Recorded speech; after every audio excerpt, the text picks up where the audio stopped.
Sound check. 1, 2, 3. Okay, live's running. It's on the green, and it's looking good. Hello everybody, welcome ladies and gentlemen to the live stream.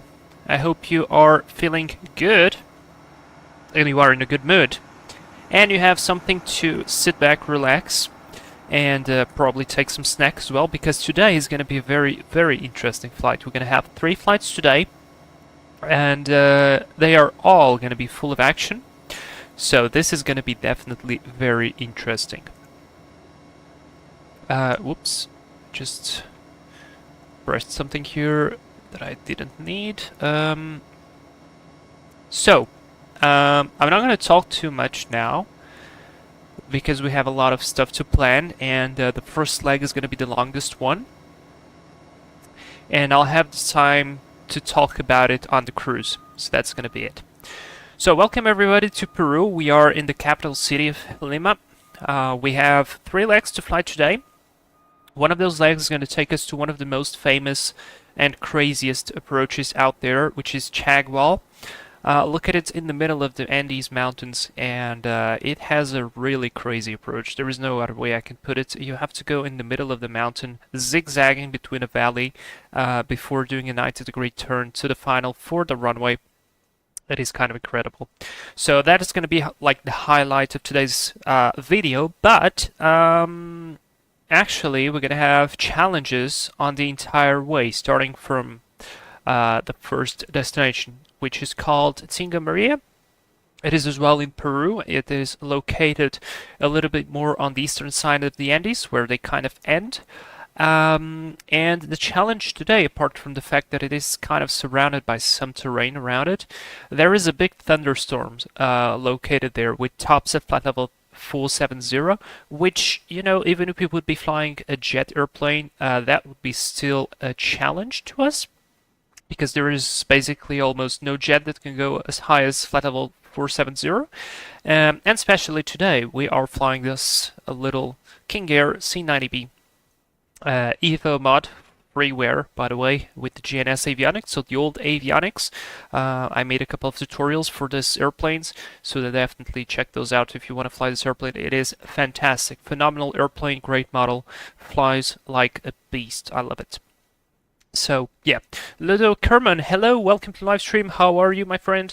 Ahad Omer, hello, great to see you here. How's your weekend going? So yeah, that's going to be the main challenge on the first leg, which is going to be the thunderstorm. It possibly will not affect us as much, but we might have to deviate a little bit.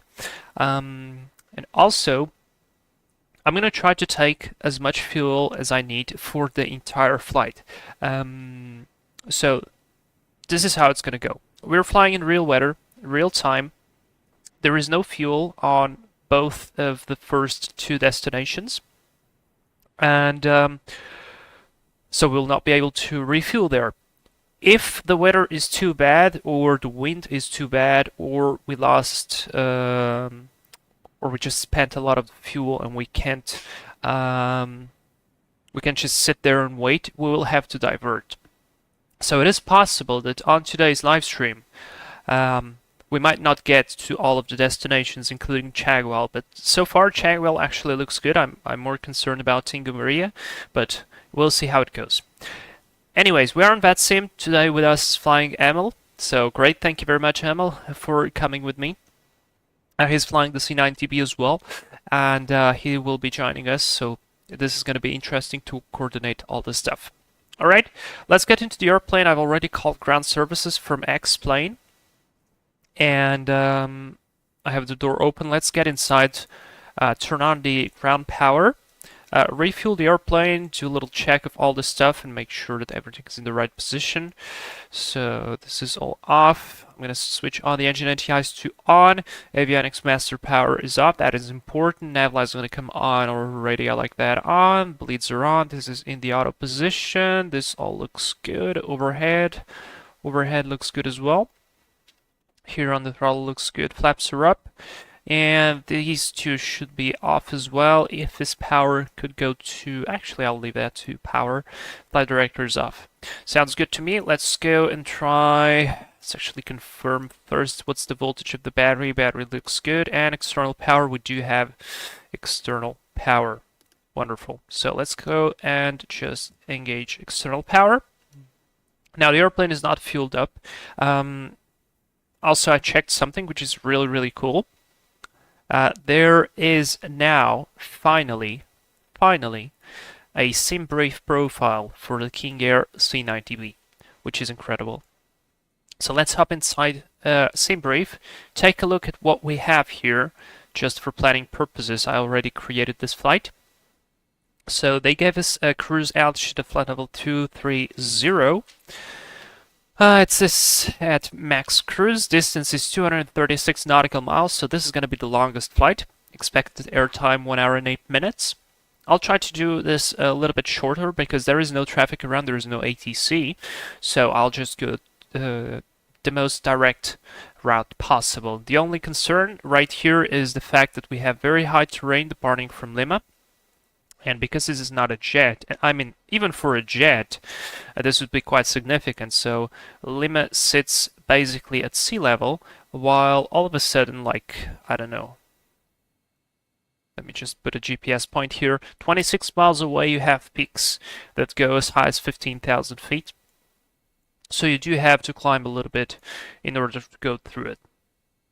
This is, by the way, I have SkyVector here open just for the case to analyze a little bit how is it looking in terms of terrain. What are the grid moras? In case you don't know what the grid mora is if you switch to the VFR flight chart, all your map is divided by these little squares, so it's kind of gridded, and every grid has a number inside it. This is the number which is the altitude at which, if you fly this altitude, you'll be safe above all terrain inside of this rectangle. So basically, if the elevation of the obstacle is below 5,000 feet, you have a margin of 1,000 feet. So let's say, for instance, right here, the grid is 3,500 feet. That means the highest obstacle is roughly 2,500 feet of elevation. When it's above 5,000, the margin goes up to 2,000 feet, just to increase safety, so we can have a very quick idea of what is the highest elevation of any obstacle inside of the grid. So if we have 18,000, that means it's probably 16,000, roughly close to it. So just so you guys have an idea, we're going to be crossing at flight level 230 some places which have a grid minimum off-road altitude of 22,100 feet right here, and 21.6, 21.3, 16, 17, and when going to Chagwell is going to be a little bit lower, but still Chagwell sits in an area of 15.9 thousand feet of minimum off-road altitude. So impressive stuff. But what I really want to see here is how much fuel does it give me. So it is giving me, let's come here to view PDF. It is giving me 664 kilos of fuel. It's 3 hours and 14. It is, of course, not calculating for the entire flight. Basically, our alternate is to return back to Lima. But what I'll probably do, I'll probably just take full tanks and I'll see what are the weights here. So let's see, I should have the plugin in. Yeah, weight and balance, so it should be in. So let's go. Do you guys want to fly with me? Do I take the co-pilot seat up or not? So let's add some weight here. Let's do 170. 170 here as well. Like that. Sounds good to me. One more seat here. A little bit of cargo there. Not too much. I want to see here the weight and CG diagram. And max landing weight. We are well below that. But we need to add a little bit of fuel. Let me see if I add a little bit of weight here for the second pilot. You guys are going to come with me. And let's refuel completely the wings. Yeah, it is a lot. It is even above max takeoff weight. So let's say I'm going to take the seat out. That's slightly better, but not perfect. I'm going to take that out as well. Probably that's still too much. And probably I'll just have to defuel a little bit. That's going to be the option. So for that, let's just come here and take a look roughly what is the fuel consumption that SimBrief is giving me here. So I know that usually this airplane consumes roughly 450 to 500 pounds. So let's go with 470 pounds just for safety reasons. Or, yeah, 470. Let's do 490. 490. I'm gonna translate this to kilos because that's the value that I'm used to, and that gives me 222 kilos per hour. So the planning here in SimBrief actually gives me slightly lower than that because we can see here the trip fuel is 222 and it gives us 1 hour and 8. So this is for 3 hours and 14 minutes. Well, the first flight is going to be 1 hour. The other one is going to be less than that, probably something around the 40 minutes mark. And the final one is going to be the shortest flight of them all, like 30 minutes. So that gives us a total of 2 hours. And oh geez, I just lost my count. Let's say 1 hour and 10 plus 40, that's 1 hour and 50 plus 30. That's going to be 1 hour, 2 hours and 20. So now I have 222. I'm going to multiply this by 2 hours and 20 minutes. This is going to give me 518 kilos of fuel. Let me write that here. Now, of course, I need to have the final reserve, which is going to be 1.59 or 160. And our alternate, which is going to be 194, because we're going to have all of this extra fuel. Our alternate is going to be actually less than that, so I'll give it like half an hour. So let's just 100. So 518 plus 160 plus 100, 778 kilos. Now this is going to go back to pounds. Just a little bit of planning here. 1,715 pounds. Now I'm not even sure the airplane could take as much fuel as this. So let's confirm. Total 2.573. Oh yeah, actually it can take. Alright, good. So I can just take it out a little bit. Pounds 2.715. Let's do 1.8. Or at least 2 maybe. Like that. That is better. It's below max takeoff weight. And we're gonna burn a little bit there on the max. We're gonna burn that fuel there. So we should be fine. Alright, it is balanced. Good. Alright, loading is up.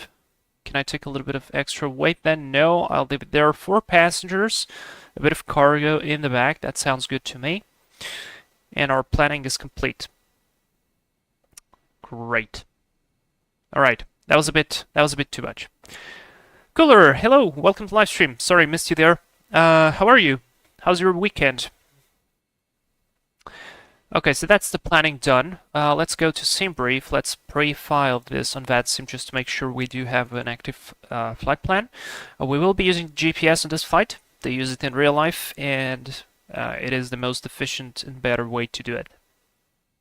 LPCP Blade Spotting, hello, welcome to live stream. Vou me inscrever nos podres dos beirões. Ótimo, isso é muito fixe. Por acaso no outro dia estive lá na escola a falar sobre isso, portanto, espera-nos lá. Alright, flight plan is submitted, so that's excellent. Now, last thing we're going to do, I'm not going to go too much into detail on the departure briefing, so I'll probably just do like an omnidirectional departure and then follow the flight plan, much like a direct to Tinga Maria, and then we'll see how it goes depending on the weather. So we're going to have a very quick departure out of here, be as efficient as possible, but what I want to see though is the weather, because the weather is very important for this kind of airplane. Alright, so let's see first the significant weather. Let me zoom in a little bit so you guys can see better. Significant weather. Oh boy, look at that. Oh, we actually have 2 volcanoes there. Interesting. Okay, so what do we have here? We do have some moderate icing. Moderate icing from 160 to 280. This is interesting. And this area here is occasional cumulonimbus. Tops flight level 450 and bases below flight level 100. So this is definitely interesting. Now it doesn't give us a lot of information though.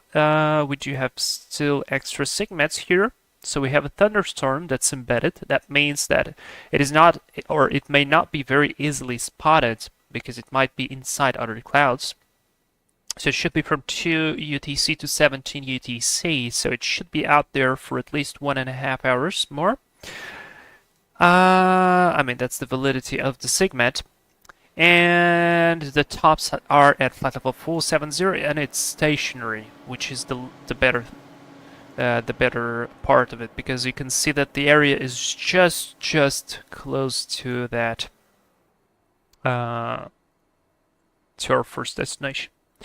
Just check here the winds. The winds look good. Flight level 240, not a big of a deal, probably because of the high terrain and increased and increased friction, or maybe it's just like a day. So not much about the wind. Let's check the weather radar. Not a lot of precipitation errors. That's good. And finally, the infrared satellite. Always good to have a look at the clouds. And here it is. Here's the thunderstorm. This area here looks good, but it still may be possible that some of them will grow up, because right now it's like 10 a.m. local time in Peru. Anyways, this looks all wonderful. We have the refueling complete. All the passengers are on board. So no smoking, fasten seatbelt sign switch is going to come on now. I'm going to go with the battery on. Let's go and close the door. The door is closed. Have a seat here. Let's put the transfer pumps on. Boost pumps on. Crossfade auto. Beacon light on. And before I do that, I just want to do one more thing, which is kind of important. I want to come here to the weight balance again, and I want to read through. There they are. They are pumping some fuel from the wings into the main tanks on the engine. I want to see the total amount of fuel, which is 2.149, because we're going to have an eye on this kind of stuff. So 2.149 is our block fuel out of Lima. And I took this note here. Also, in case we need to divert somewhere the minimum fuel, I'm going to consider it as, well, let me see, so it's 222 plus 100, 322, let's time this 2.05, 710, let's do 740 pounds is our minimum fuel to go to diversion.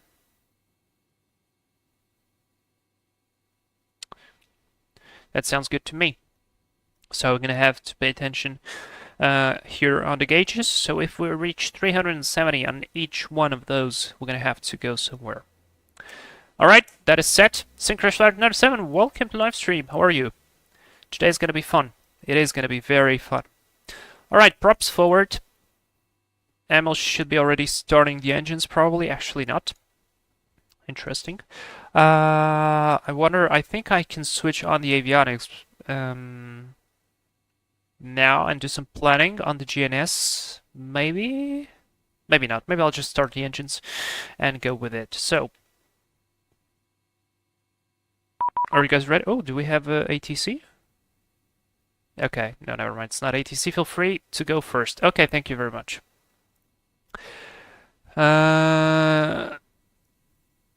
So let's start. Overhead is all set. Doors are closed. I can disconnect the ground power probably, or actually, you know what? Let's leave the ground power on. And I think they usually start with engine number 2. There is no animation, so we'll just go with engine number 2. Beacon is on. Boost pumps are on. Everything is good. Inverter is going to come on, so we do have some engine instruments. And we're going to start engine number 2. Let's go. Wait for 13%. It is motoring. Introduce the fuel. Why is it so quiet?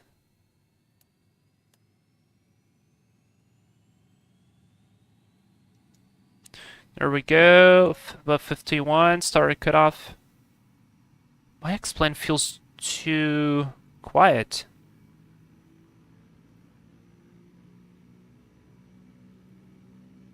This feels way too quiet to me. Oh yeah, it is way too quiet. Why is that? I have not touched that. Oh no, what is going on? Uh-oh. I feel like I broke something. Yes. Oh no, I probably left the audio headset on the previous flight. No. This is really bad. This is really, really bad. Alright guys, will you give me a minute? I'll stop the stream. I'm gonna have to restart X-Plane because, I mean, we have basically no sound. So, I'll shut down the airplane. Sorry for this. Below 30. Yeah, I completely forgot. I probably was taking some screenshots and I forgot it. Let's go battery off. It's gonna go off as well here because it saves the state, and I'll just have to restart it real quick. Ah, guys, sorry. It's gonna be fast. It's gonna be fast. All right, boost pump off, external power off. Cancel ground services, and you'll have a black screen probably for a little bit. Terribly sorry for this.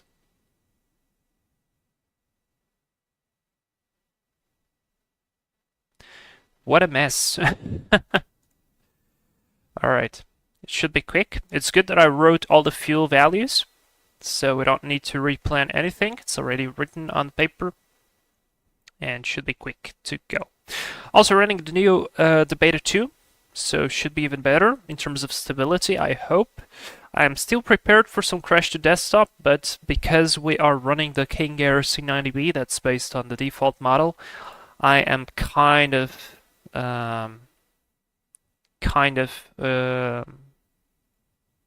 hopeful that everything is going to be all right.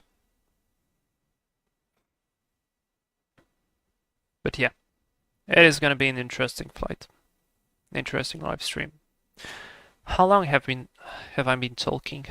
I can't check now.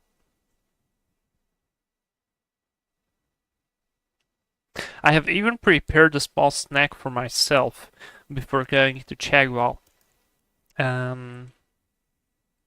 So yeah, I really came prepared. Water, a little snack. Make sure I do have enough sugar to make my brain work and to be concentrated in order to do a nice approach and you guys learn something from it.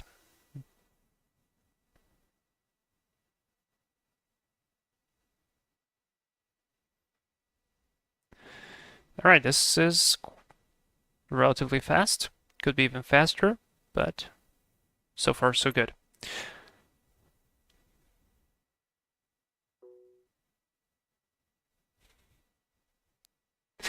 Alright, here we go. Let's connect again. Connect. Done. The flight plan I think is already submitted, so let's see. Ground services are on. Can I see ammo? Yes, I can. Let's go check the voltage. Voltage is good. External power is on, so that's wonderful. Let's just check the load.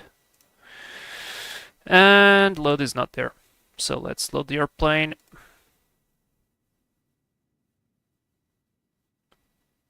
I think I had 0 weight here. A little bit here, a little bit there. 1,176. We need more. We need 2,149.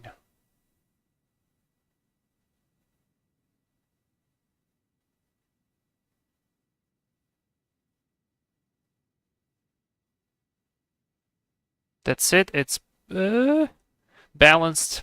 I mean 0.5 of a pound. That sounds good to me. So I can close this. External power is going to come on. Nav, beacon, battery. Fuel transfer pumps are good. Check the nacelles. Nacelles should be increasing. I think they were.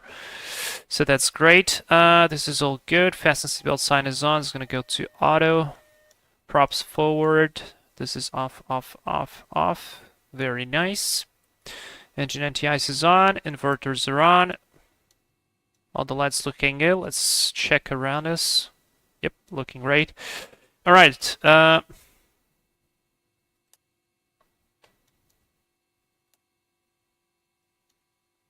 sound feels a little bit better to me now, but we'll see now. Okay, starting 2. Let's go.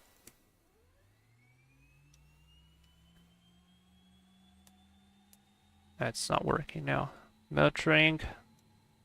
Introduce the fuel. There goes the fuel flow. Turbines pull up. IGT roll back. Above 51. Start a cutoff.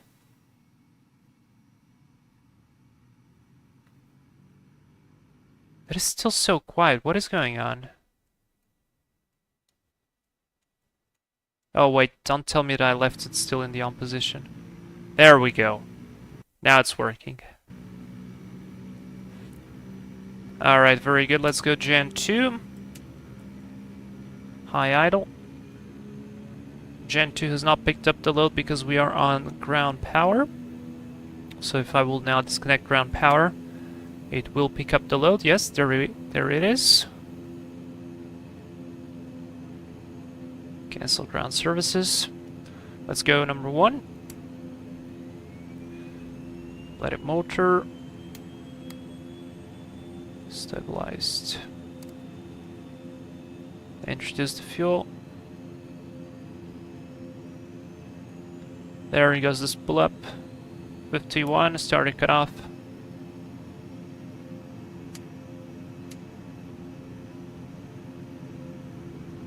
Nice. Let's connect Gen 1. Set. Load is balanced. Everything is good. Avionics master on. Nav beacon. Everything is good. Auto fader. I'll leave it like that for now. That is all good. Rudder boost. Electrical trim is set. And now we do have to do just a tiny bit of Garmin. So very simple. Let's just go here to flight plan. Messages disregarding that. And I'll just add 2 waypoints. I'll add Operas.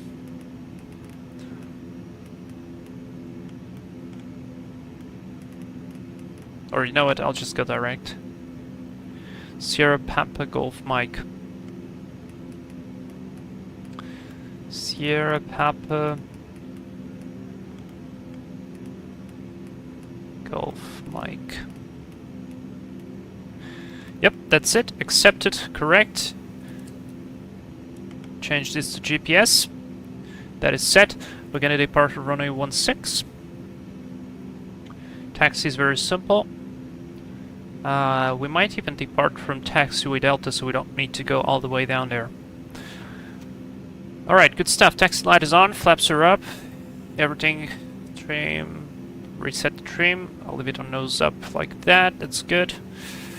Let's go. Clear on the right. ML has gone. Brakes are released. I'm going to rotate around myself by the left.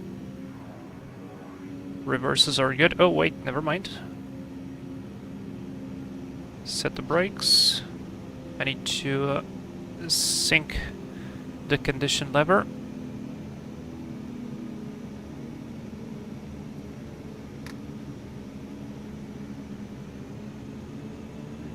Yeah, there we go. Props are now synced. Okay, I guess he's waiting for me. Let's go. Reverse works, so that's wonderful. 1228 is on. Let's go.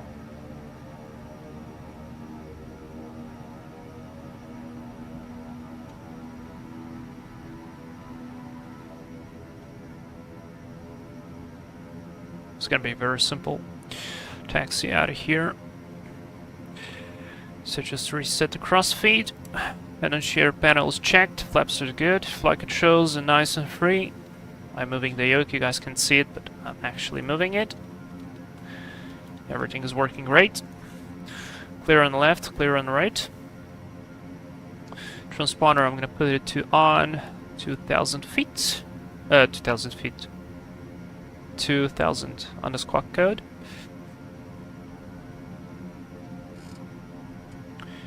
And I need to sync the QNH, haven't done that. For Lima 1013.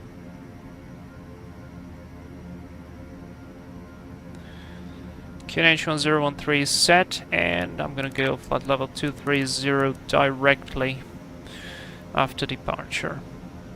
Transition altitude here is 10,000 feet. Sounds good to me. Everything is set. Are you guys ready?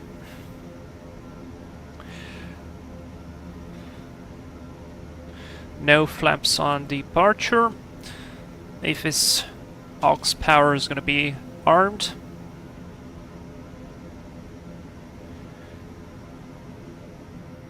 And now where's intersection Delta? I think we can go from Delta. Or you know what? I'll actually go all the way to the very end for one very simple reason. We do have a bunch of altitude to climb because of the terrain, so let's get some speed. Let the airplane rolling, and then we'll just do the feather test, make sure that the feather test works. Everything is good. Limit traffic, bird 310, taxiing via taxiway Alpha to runway 16 left for departure, limit traffic.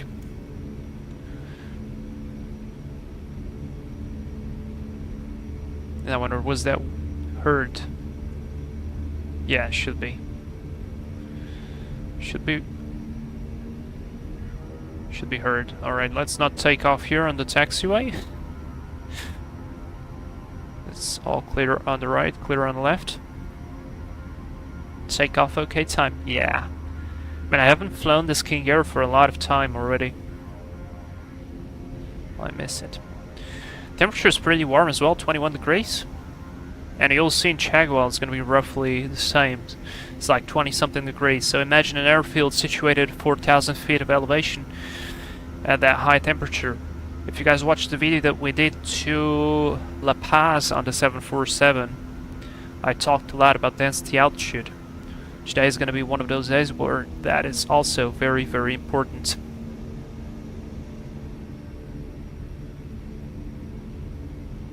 King Air or Pilatus? This is the King Air. This is the C90B. And I feel like we're going to be taking off on this taxiway. It's still end of summer there. Yeah. That is true. Here's you loud and clear. Thank you. Oh, look at that. That's somebody. We actually have 2 traffic there. Very nice.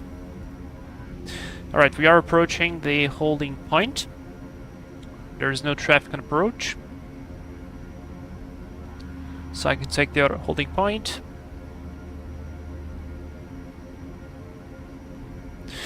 Look, 1234. Hello, nice to see you, the best GA mod ever. Hey man, welcome to live stream. Great to see you here as well. I hope your weekend is going well. You're just in time for the start of this amazing live stream. Make sure to get some snacks as well, because this is going to get fun. We have a huge thunderstorm on our first destination. The second destination, which is going to be Chagwell, actually is between very, very challenging terrain. And that's going to be fun. And finally, the third leg is going to be the easiest of them all, probably, apart from the takeoff, which will require a very careful monitoring of airspeed and power. Alright, park and brake is set, X light off. Now, let's pull up the props.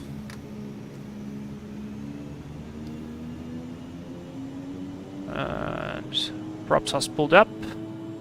I'm going to hold the auto feather test button. And what I will do, I'll push one throttle back, and I want to see the prop feathering. And it feathered. Go back to normal. Do the other one. No, I just want one. Yep, it feathered. Great. And we're back. Feather test complete. Power to idle. Auto feather armed. Auto ignition armed. Windshield NTI is on. Hot 5, 1, 2, 3, 4, and 5 on. Strobe light is on. Transponder alt. That is all set. Pressurization is all good. Cabin, I can actually go cabin off. We don't need any lights. This is all set. Flight directors. Let's leave the flight directors on. And I'll get heading mode initially. That should be good. Limit traffic, bird 310, lining up runway 16 left for departure. Turn via the right. Limit traffic. Alright, it's clear on the left. Clear on the right.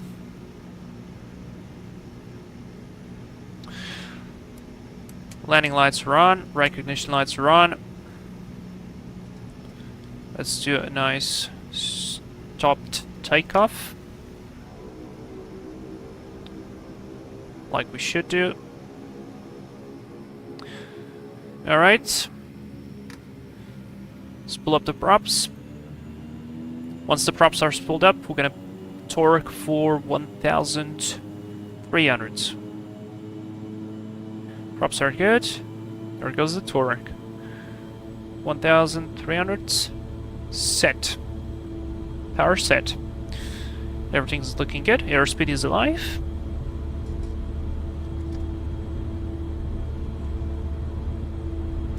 I'm gonna rotate between 93 and 97. I'm gonna wait until 100. 100. Slowly rotate.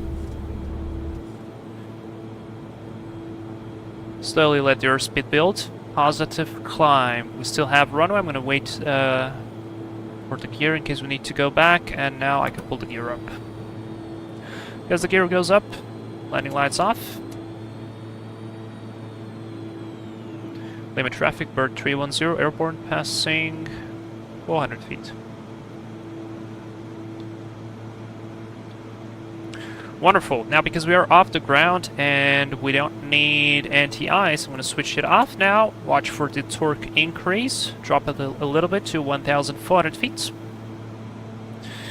And I will be doing a right-hand turn to gain some altitude over to the sea. And away from the terrain.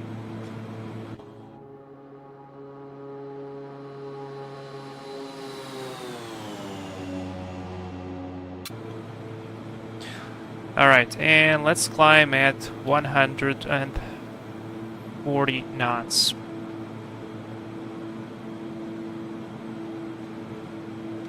Like that, trim the airplane. Torque is good, everything's looking good. So we just need to fly the airplane. Lovely layer of clouds.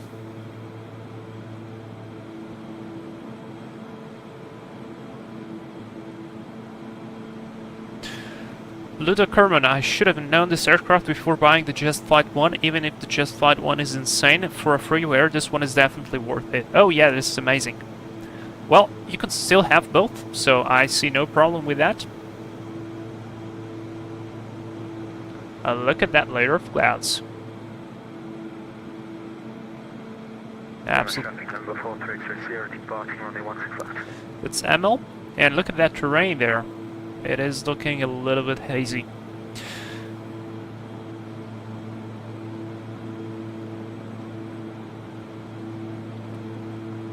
Alright, climbing nicely. Let me just check here if this... Okay, it doesn't reset the audio for some reason. I got it. It just doesn't reset the audio. I'm gonna fly with it, no problem. Alright, let me sync the heading there. Fly direct. Keep the 140 knots. Torque at 1,400. I'll just redo direct. Trying to fly as smooth as possible as well. Just imagining we have passengers. For their comfort. Alright, let's go and redo the direct too. Then let's go here to nav, IES, Yacht Emperor Autopilot. Drop there a little bit on the indicated airspeed. That looks good to me, so no big deal. Keeping the torque at the same value.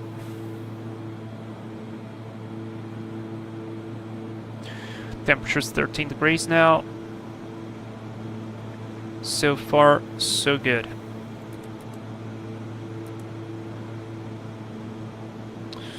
Sync the heading.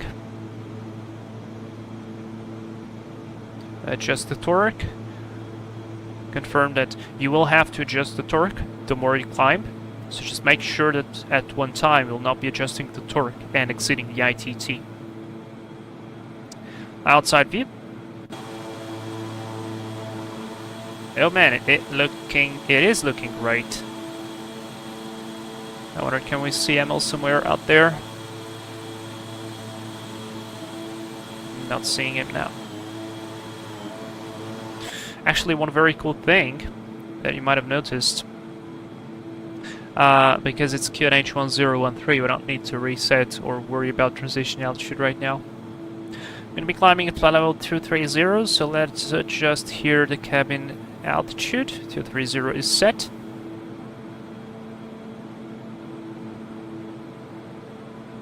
Because it's literally already 2992. I didn't know that Just Flight had the King Air C90.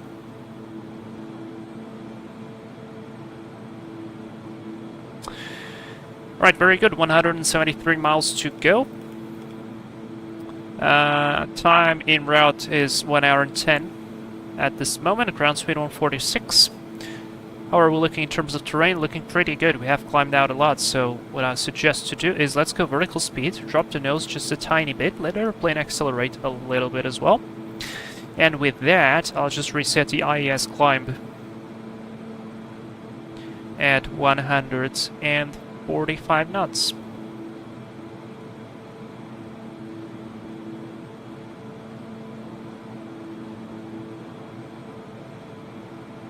So this way I'm going to be flying a little bit faster. Like that. Oh yes, hold. And now it will be climbing with this speed. Approaching transition level, correction, transition altitude. Wow, look at that layer of clouds. I think Laminar improved the way clouds are interacting with the mountains and with the terrain. It is looking really good. I mean, look at it. Wow. That is really beautiful. I'm taking a screenshot here. Yeah, look at that. And not perfect, a little bit of jagged lines, but still. It is looking really good. 10,000 feet, recognition lights are gonna go off. Transition altitude, no QNH reset needed, and looks like we are pretty good with the terrain, so I would probably drop. No, we'll just keep climbing like that for now.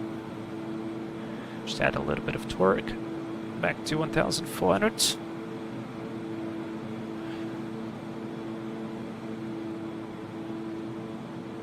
I mean, the contrast is impressive. On one side, you are absolutely sea level. Like the lowest, kind of the lowest elevation possible, apart from some deserts in Amsterdam and so on. On the other side, you have one of the highest peaks in the entire planet. That is pretty impressive, I have to say. And it is looking wonderful.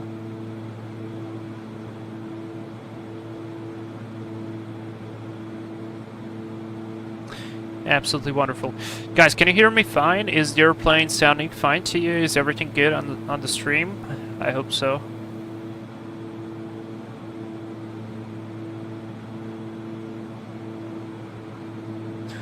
Here we go, below 1 hour. The wind speed is picking up just a tiny bit. Everything looking good. Bit of turbulence, which is expected. I mean, we have wind coming from the mountains. It is going to be a little bit unstable. Fuel flow right now is 2.7-ish per engine, so within the planning values that we were looking through. So that's always good to follow through. Keep adjusting the torque. As you can see, I'm adjusting the torque. Turbine is fine. ATT is always or constantly going up and up. Sound is good, Synchro Flyer. Thank you very much. Okay, so let's go into Google Maps, or Google Earth, should I say? I mean, probably Google Maps is just enough. Let's try Maps.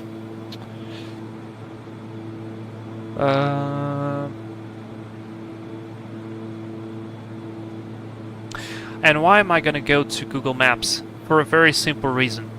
Because this airport has only one chart available. And that chart is the VFR chart for the approach. Which is not a big deal, but it is quite limited. So here I am going to show you here the chart. So far the airplane is climbing nicely. So let's analyze the chart and gather all the information that we have from here. So this is written in Spanish, but luckily I know how to speak Portuguese and a little bit of Spanish. So what it does say here is visual approach chart. No idea what this means. And here they say that the values are like red, altitudes and elevations in feet. Sounds good to me. Tinga Maria, Peru, that is all good. We do have two frequencies here, Flight Information Service, that means probably the area, and AFIS, that means the Aerodrome Flight Information Service. So if we would be flying in the real life, we would be initially talking to these guys, and then we would be talking to these guys for the approach. Aerodrome elevation is... No, this is not the ICAO. The ICAO is this one. So, no idea what this means. But, fine.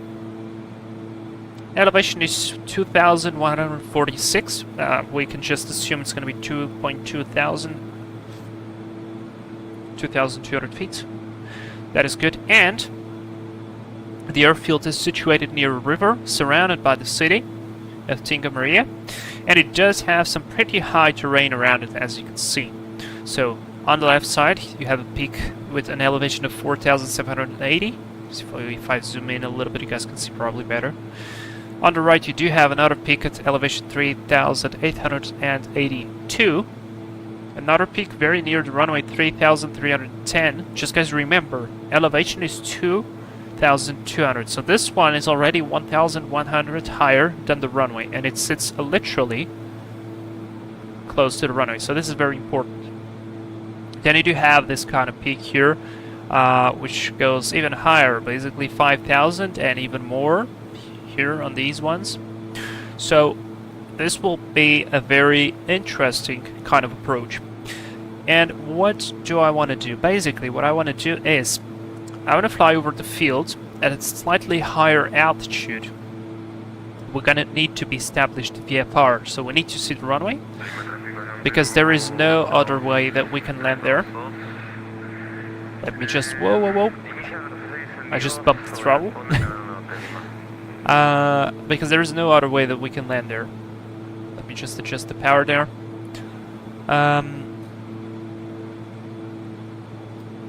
And so it is extremely important that we do see the terrain around us. So there is no MSA here, but if we fly over the field and we try to maintain an elevation or an altitude correction of 6,000 feet, that should be between 6,000 and 7,000. That should be more than enough to be clear of most of the main obstacles apart from those big mountains here on the southern part. And to visually see the runway and try to establish a visual pattern. Now, of course, we don't have flight information service, so we're going to see how are the winds here on our instrument and go from there. And why are we going to go to Google Maps? Because Google Maps allows us to see the terrain in 3D. So this is very, very good. And this is what we should be watching if we will be landing at runway 01. This is very important in order to establish an idea. Oh, can you see that's the terrain? That's why the camera lifted up, because that's the high terrain. So we can actually analyze the way the terrain is around the field. So for instance, if we would go for runway 01, a good idea would be to follow the river, fly between here the mountains, just follow the river and line up with the runway. This is one way. For runway 19er, is that it? That was runway 19er, right? Wait, lost it. No, that's yeah, runway 19er. God damn it. The approach is a little bit easier because we do not have that much terrain. On that side we have a lot of empty space there, but we still need to pay attention to that because let's say we need to go around. Where should we go? And in this case I think I kind of prefer initial climb straight ahead, a right hand turn over this field, and then just follow the river bend because it goes to an open area. Kind of rather than going there, that looks a little bit more stretchy and over the city. So that would be my idea. So yeah, that's good. Tazzy! Hola! Mi amigo, how are you? Welcome to live stream. No Phantom yet. You are teasing me, you little bastard. So, alright, this looks good to me. Another thing we can do, and I'll try to do it, is we usually fly on a 3-degree glide path, right? So, I already have the direct to Tinga Maria set. And basically the direct to it probably picks up the airport reference point, which should be located somewhere in the middle of the field. So we can always add half a mile or something like that to adjust for it. But we know that on a 3-degree glide slope, usually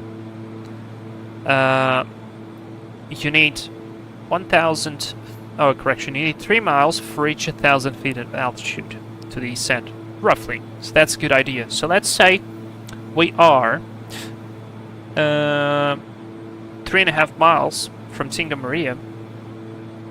Our best altitude would be something like 3,200 feet, and so on and so on and so on. So this is a good idea to have it written as well. I'll probably add it here. So let's say 3.5 nautical miles. I'm going to add 4,200 feet. I'm going to just write a note here. Then the next one should be the easiest. 5,200 feet is going to be plus 3, so 6.5 nautical miles away. Then 6,200 feet, 9.5 nautical miles away.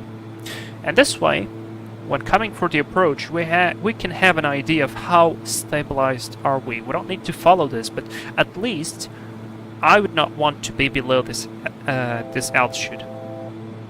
All right. So for now, Google Maps. This is it. We kind of already briefed up for the approach. Also, we have 900 feet to level. Torque is looking good. We lost a lot of torque. Wow, the view actually cleared up quite a bit. So we have a beautiful visibility ahead. It kind of feels like we haven't climbed at all, because we've been climbing all this time, and I'm just looking outside, and the feeling is something like, yeah, we are still at 4,000 feet, which we kind of are. Tazzy, hahaha, about to absolutely black out, not as black as that phenom I flew earlier today. Dude, nice one. When are we getting a Phantom stream? Join the cult, I mean collective. I don't know. Once I get the time, and when I mean the time, it means money. Right now I'm not in the opportunity to do it, but maybe Easter sales will be better. I don't know. Let's see what we have around there. So yeah. Alright, very good. We are leveling off now.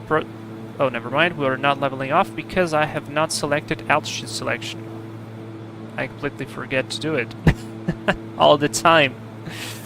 And now I'm going to let the airplane accelerate just a tiny bit. It should go down just a tiny bit, right? Just a tiny bit. No. Alright, let me go vertical speed down. While the airplane does that, I'm going to just pull the torque back a tiny bit. Or maybe I actually shouldn't do that, but let's see if I decrease the props I want to decrease them to 1600. Will the ITT increase? Probably not.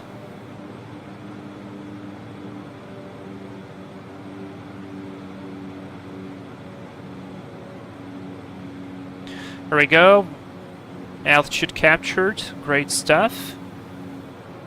Drops to 1600 RPM. Looking good. And I'm going to adjust for 1200.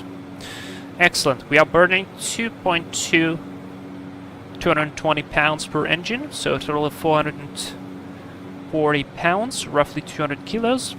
So it is looking absolutely great. It is still a little bit unstable on the air. The airplane seems to be slightly bumping left to right, but so far so good. No weather challenges on this leg, at least for now. But yeah, I will absolutely get the Phenom, just not sure when. Right now, not in the condition to do it. Right now my priority is to get as much real world flying as I can, and yeah. By the way, speaking of real-world flying, let me just show you something. I finally took my GoPro and I went filming.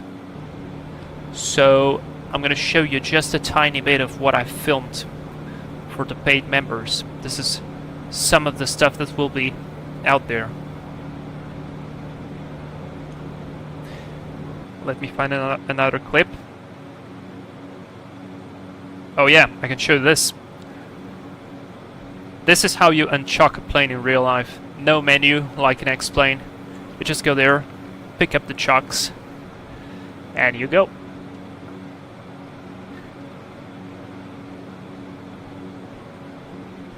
So I'm gonna be editing this. I must confess, the landing is terrible. The first one, the second one is decent. But unfortunately I bumped up the camera on my head when putting it up, and I didn't really adjust it on the landing, so the landing perspective is a little bit worse. Alright, let me just tease you up a little bit more. What do I have here? Here's myself backtracking the runway.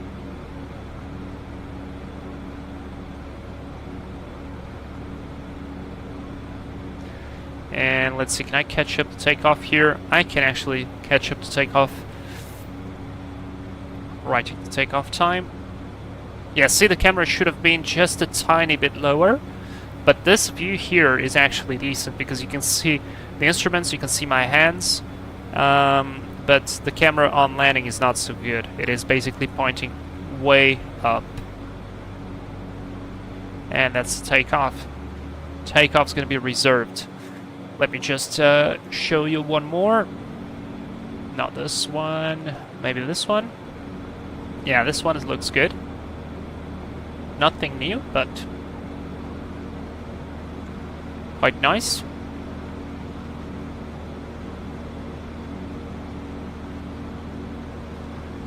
I'll hope to film more stuff later. And you know, this is the final landing.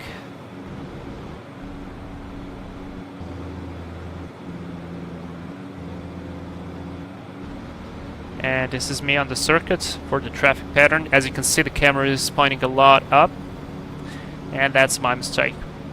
So I'll have to work on that.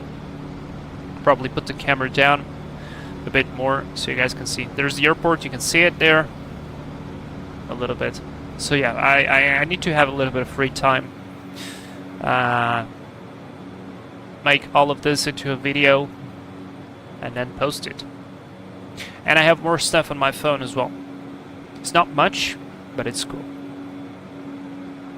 I mean, look at this. We are flight level 230. Are you kidding me? Flight level 230. It feels like we are flying, I don't know, low level VFR. Literally.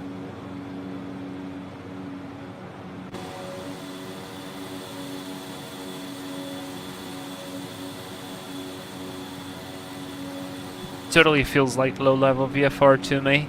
Kind of like low-level VFR. Secret Flyer notice of no ground menu in real life. Yeah, no. Taxi chocks are the worst. Pre-flight done, ready to taxi. Why want this move? Actually, I saw that happening to one of my colleagues. And so the embarrassment was so high that I think just because I saw it happening, like I literally saw it, I was like, guys, he's not with the chocks, we need to warn him. And the instructor said something like, no, just let it go, he'll learn this way. And I just stood there waiting in anticipation, and it's just so terrible. And you know, that time you start the engine, you get ready to taxi, you start, you take the parking brake off, and I just saw his face like going like, ugh. And then you have to shut down the engine, you have to do the walk of shame with the chocks. So I watched all of that, I was like, holy crap, I don't think I'll ever forget this stuff. So yeah, every time now I go into the airplane, I do one final walk around, which is kind of what you guys saw there. I took the chocks out, and then I kind of do like a walk around the airplane just to make sure I haven't really missed anything, because sometimes when you do the pre-flight you might be like very focused on some very specific items, and sometimes you might just miss something that's very obvious out there. So it is really important sometimes to just like step away from the airplane, just make sure that the basics are there. Is there anything that you left behind? Maybe you just left like the fuel cup somewhere on the ground near the airplane, and because you were looking just at the airplane you haven't noticed that. So yeah, there's like stuff like that. There is, if you are a BAA 146, they would have ground crew that take it away. Oh yeah, of course, I mean on the big planes it is totally different, but on smaller ones like I'm flying right now, you actually have to do everything by yourself. Including, I've already refueled an airplane as well, so doing everything from shutdown, from bringing the airplane to the refueling station, refueling the airplane, closing everything up, and then pulling manually the airplane back into an uphill ramp, which is a total crap. It is horrible to bring a 152 uphill. Upslope, a little bit of an upslope ramp, but it feels terrible when you're doing it alone. And then do the pre-flight all again, and then go flying. So, yeah. Secret Shot 97, well, thank you for showing this. No problem, man. I'll try to edit this up into a video. I actually landed up pretty bad on the first landing, and it is a very, very, very good learning point, because it is one of those landings when you land 3 points. So I landed with the main wheels and the nose wheel at the same time, and I bounced, and I did one bounce, and I did a second bounce, and once I did the second bounce my brain was like, you're gonna break the nose wheel. So I just immediately applied power, and I just let the airplane there. A little bit of stall warning, but I just kept the airplane in the air, in ground effect, let it accelerate, clean up, and just go around to another attempt. I'm not going to be doing that. And funny enough, yesterday I received like the safety bulletin of the past month, like the whatever happens in Portugal. So like every month I think they do it. And one of the incidents or accidents that was actually like an accident was that a student from another flight school actually bounced up the landing, but instead of just going around he continued, and he broke the nose wheel.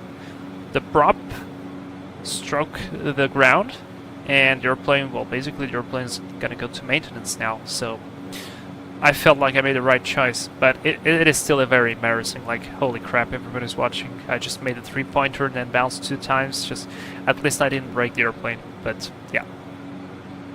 Virtual Pilot, setting up a GoPro for filming is not that easy. For recording POV photography videos, I thought some stuff to set my camera slightly below my head. Yeah, you can do that, but I mean, it's not difficult. It's just you have to get the right angle, and when I'm flying, I kind of focused on flying, but that's why the videos when I was on the ground or when I started on the ground are better, because I had the time to set it up right. And then when I was going into land on the approach, I kind of remembered to put the GoPro back on my head a little bit late, so I didn't really pay too much attention on it.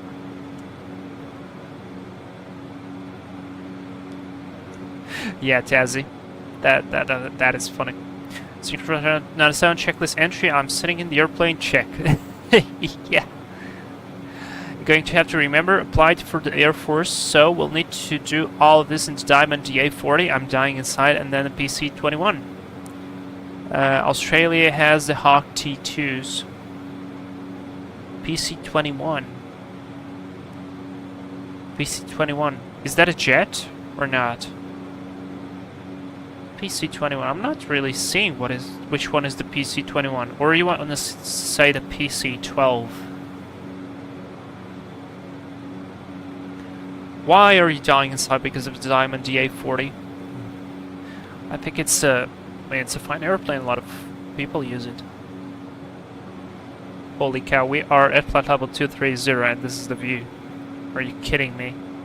By the way, those clouds right there look like the thunderstorm that I was worried about. So we might have to deviate just a tiny bit to the left.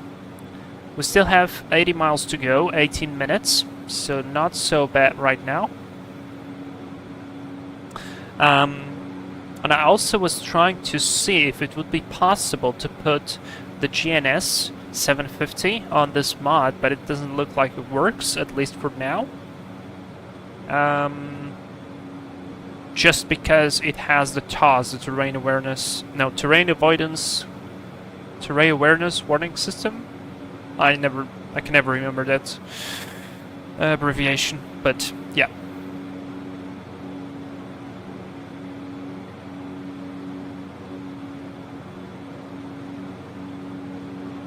Virtual pilot. Some people set their camera to the right or to the left from the head, like Pilot Blog and 737 Pilot. Yeah, I know that. And the view seems to be quite good. Maybe I need to try that one, actually, instead of just... no, never mind. You know why I can't do that? Because on the left side of my head and on the right I have my headphones, and they are quite big. So I can't do that. Pilatus 21. Dude, I don't know what the airplane is. I never heard about it. Let me search for it. Pilatus 21. Oh, it's like a Tucano, I think, something like it. Alright, I know which one it is. Yeah, the Air Force uses it. Alright, never mind. I think Embraer has, or this looks like the T6, I think that's how it's called, T6 airplane. No, not the, yeah, T6 Texan 2. Yeah, that's it. And Embraer has something similar. Embraer turboprop, let me see.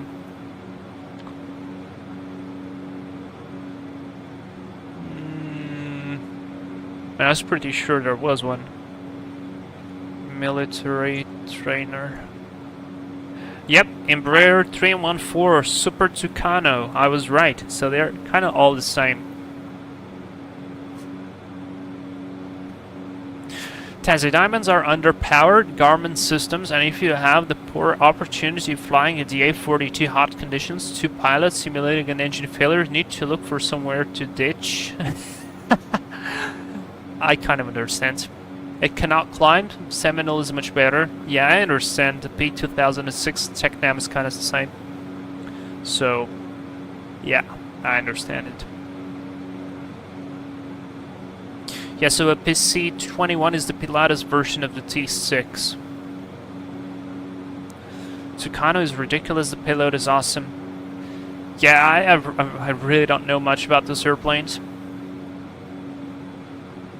Alright, let's see what do we have ahead. So far, okay. I don't see any crazy thunderstorm clouds. I do see some cumulus clouds, but they do not seem to be very angry. Maybe that there seems a little bit more serious, but so far, straight ahead, it looks more or less fine. So for now, I'll probably just go ahead. We have 15 minutes to go, 64 miles. We're going at a good pace. Ground speed is 252. And I want to go down to 7,000 feet. Let's see. I mean, I'm going to use the X-Plane map to check the conditions in Tinga Maria. And Howard, Center, Golf, QNH 1016. Sounds good to me. Wind lighter variable. Visibility more than 10 miles. Sky conditions scattered 4,900. Alright, that's fine. Scattered. Scattered at 5,700. Overcast 12,000. Temperature 23, dew point 21. Okay, so if the wind is light and variable, that means we can actually go from any runway, which is good. Now we are flying from the north.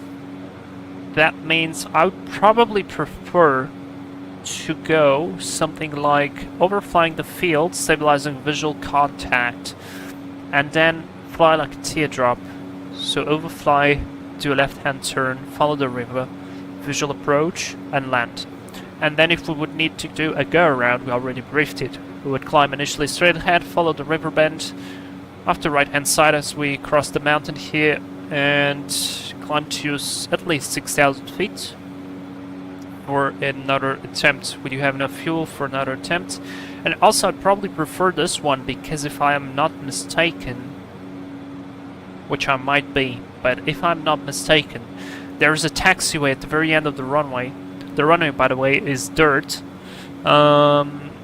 That goes to the left, to the parking positions. I would rather prefer taking the taxiway, even though it's dirt, a dirt taxiway, to the parking position than just taxi across the grass.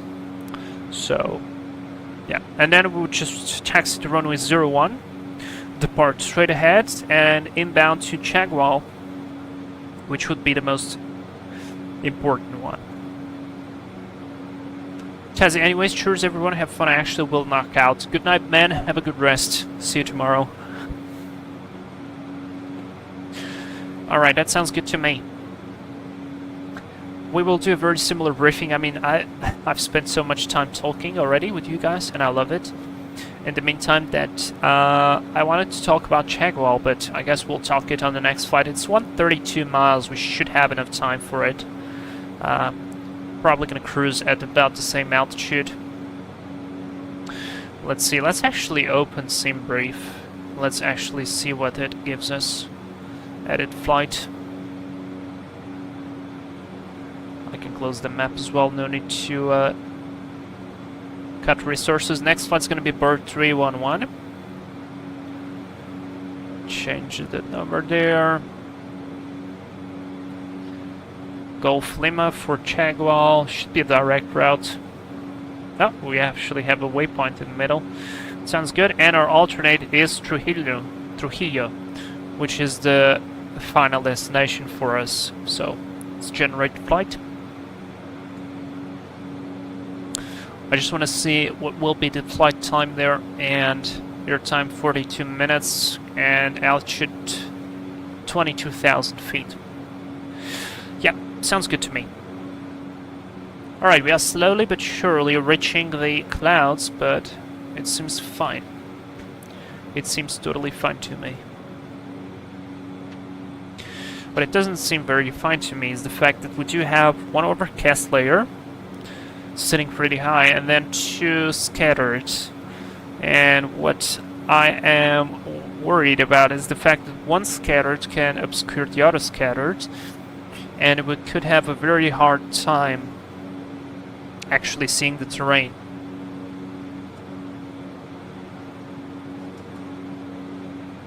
And they are both below the altitudes that I want to maintain, so this is going to be fun.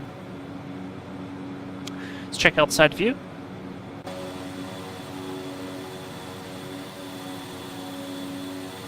Man, those mountains are crazy high. Oh, there are some thunderstorms there, definitely. But luckily not here. I mean, I came prepared. Oh, look. There's a big airfield there. I came prepared that if something doesn't go right, like bad weather or we can't land or anything else, we will divert. No problem. Oh, this place is cool. It's not as crazy, but it's cool. Big runway. 3 parking positions, a little bit, I'd call 2 parking positions.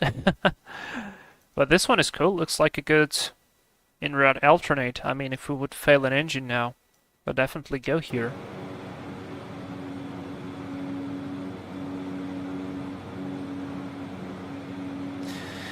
Alright, how many miles do we have left? 40 miles, 9 minutes. So we are getting there. What I think is, I think Tinga Maria should be somewhere around here. But I really don't want to descend just into the void. And that's exactly why I would prefer to have a Garmin. Can I have a Garmin here? Can I pop it out? Oh, I can. And I just broke it. No, heading. Oh god. So it actually works, but like standalone. Alright, I want to close it. Not bad. That was not bad.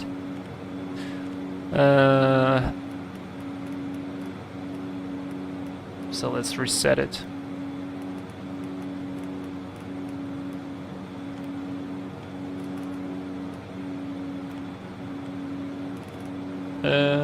Mic.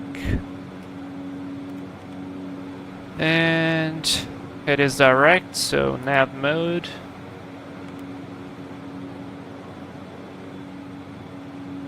Another thing that I could do is something like descend here and try to go below the clouds, a visual with the terrain. But what I'm afraid is this might be not the ridge that I want.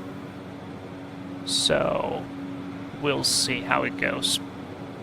There might be an opening, so we'll just try to go through the opening. And for now, I'll just keep my altitude up. So far, so good. 7 minutes to go, 30 miles.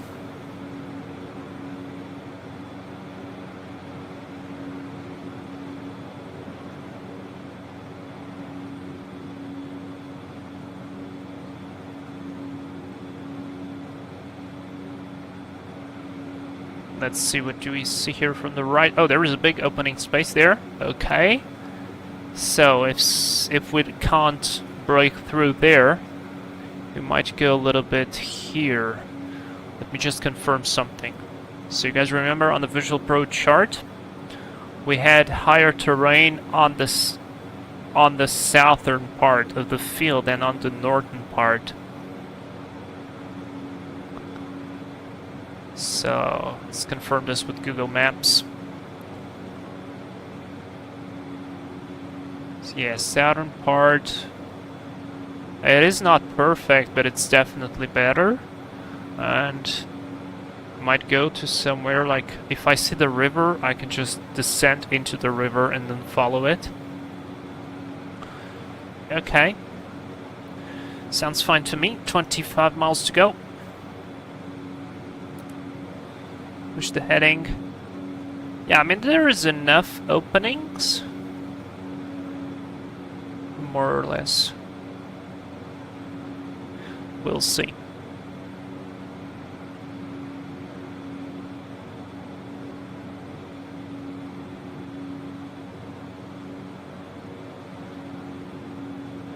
Man, I wish we'd had the terrain displayed here. I'd really wish. 5 minutes to go.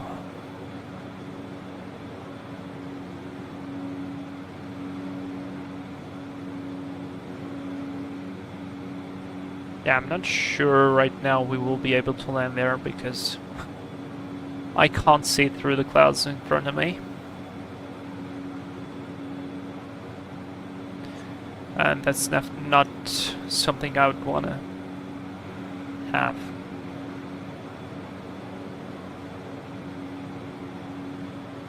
So maybe we're gonna have to skip Tinga Maria and go straight for Chagwell. Maybe that's what's gonna happen.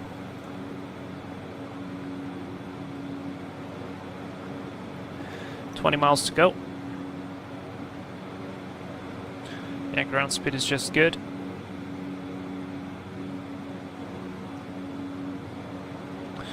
Let me open Sky Vector again, check something here.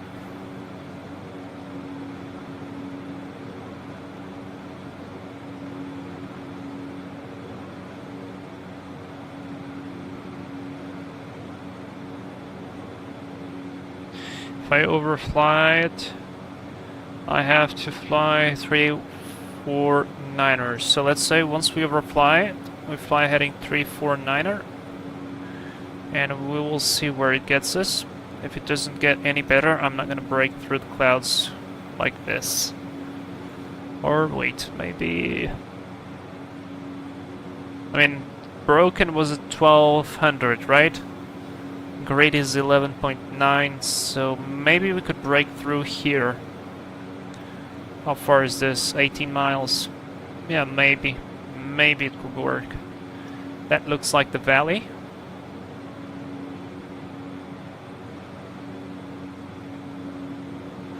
But first I want to make sure that we actually can get there.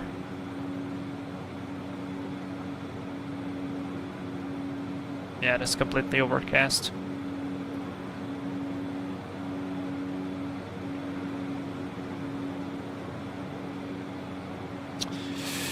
Okay, let me give me something here.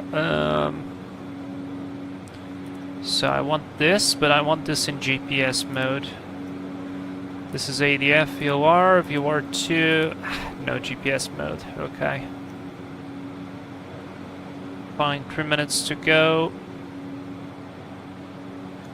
Let's go heading. There's no point in going any further. Heading mode. Let's go to the north. Like that. Because that's not the valley, that's way to the west.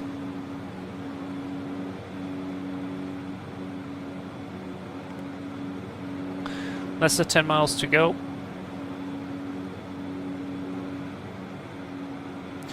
Do have an opening there, but there's high terrain on the south, so probably not gonna be able to go through it.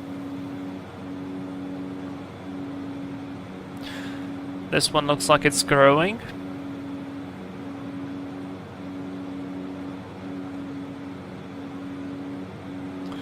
We'll see.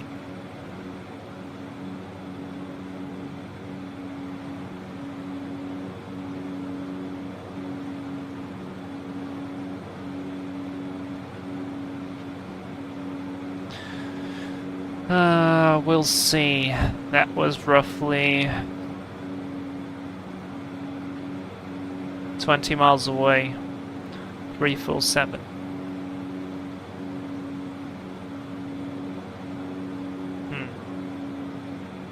Do we have any VOR there? Probably not. Nope.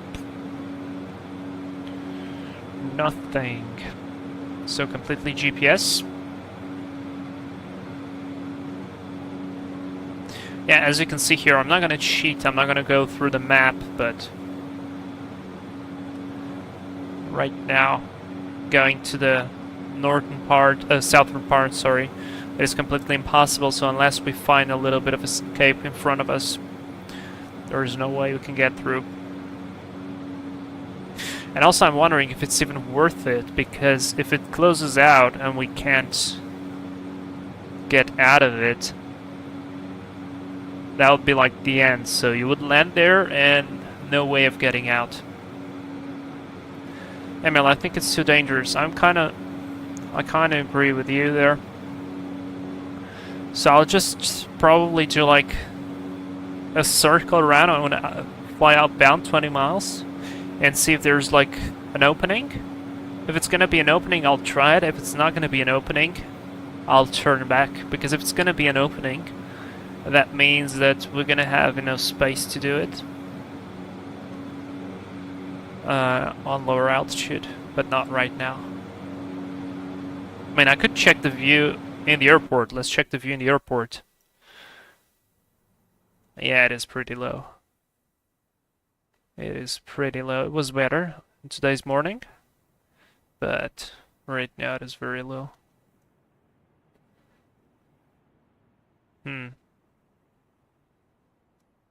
This peak was 1,100 feet above the field, so the clouds are sitting right on top of this. Yeah, I'm not sure we're gonna be able to do this. I mean, this is basically overcast, not even scattered. I'm continuing to Sierra Papa Golf Mike. That's Tingo Maria.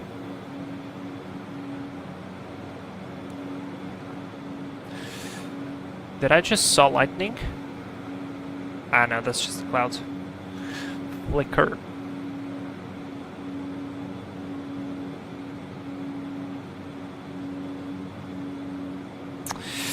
Yeah, well, guys, so it happened what I was thinking of. Still says the same, but it happened what I was expecting, kind of. The weather closed out on us, and I think it's too dangerous to go inside. I don't have a proper terrain equipment to break through, and there's no instrument approaches.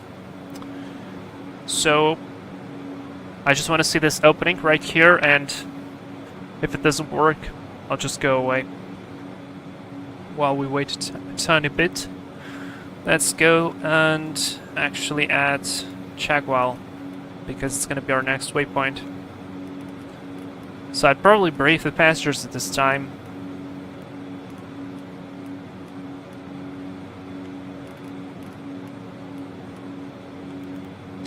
Chagwell is set.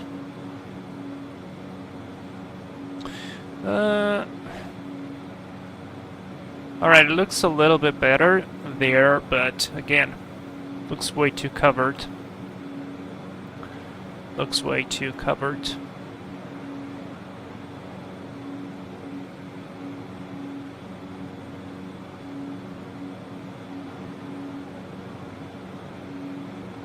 Let's fly 3, 4,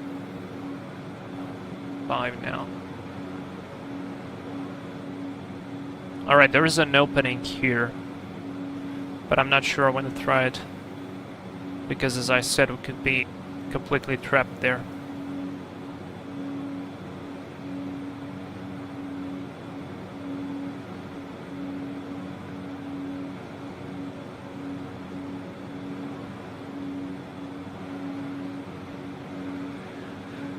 Let's check on the outside view. I mean, there's the river. I could definitely get down here.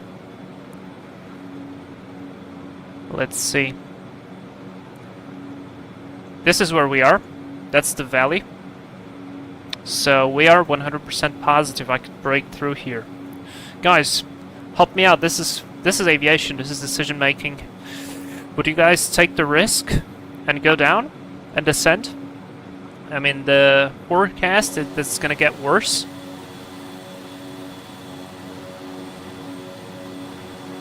But we could absolutely go down here. What do you think? Should we try it? Let's see. I'm gonna watch if there's a possibility to see Chagwell out of here. That's not it. No, not. Let's take the risk. Alright, probably if this would be real life, I would not take the risk at all. I'd probably not fly, even. But let's see. ML, are you continuing to Chagwell?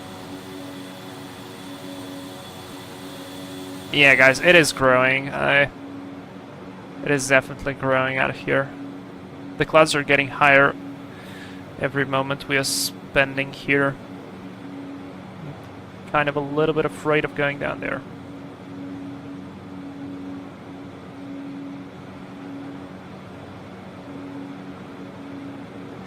Okay, autopilot off. Flight directors off. Want to hand fly a little bit. How miles is 22 miles away? That's where we are. 22 miles away.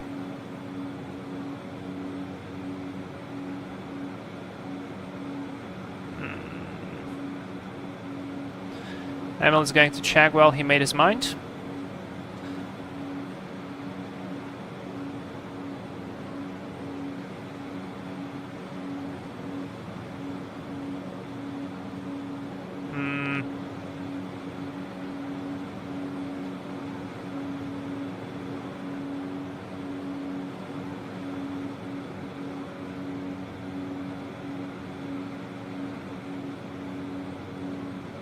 Let me do a right-hand turn here, I'll do a circle.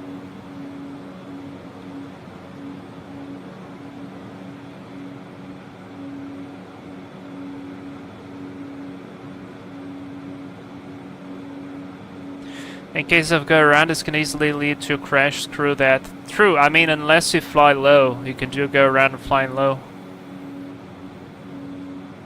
Because the clouds are above the terrain.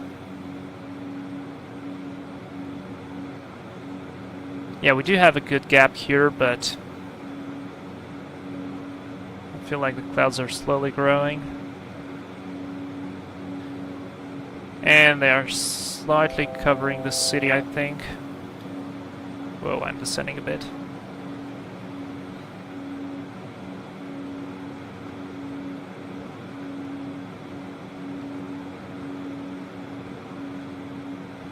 Alright, let's take it. Let's try it. I'm gonna try it. Let's keep the descent. I'm gonna try it. I'll try to descend. I'll keep it in the gap. If I don't like what I'll see in the gap, we're gonna go around. We have the power to at least outclimb here in the beginning. And I'll keep myself in the opening. I'll try it. This is giving me... You know what? This is giving me vibes of missionary bush pilot. Because this is a lot of what he does, and sometimes he has IFR conditions as well, and he has to go for it. So I'm wondering right now. The thunderstorms were stationary with no change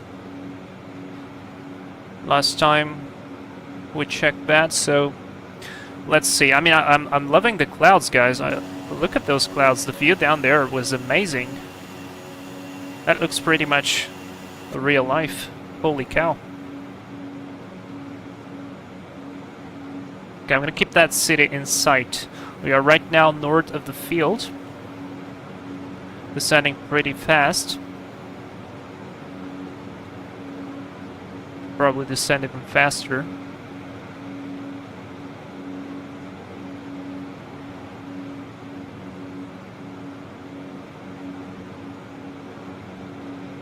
Alright, there's the gap between the clouds, so that looks more or less... Okay, where's the wind? Wind is coming from the right. That looks like something more serious.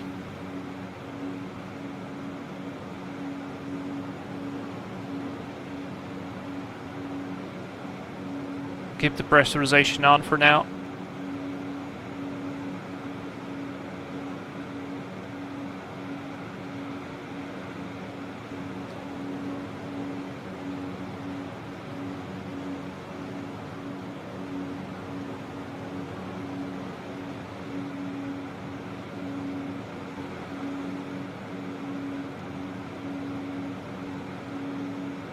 Okay. Yeah, I don't like this lower clouds. This is what I don't like. More than the higher clouds, to be honest.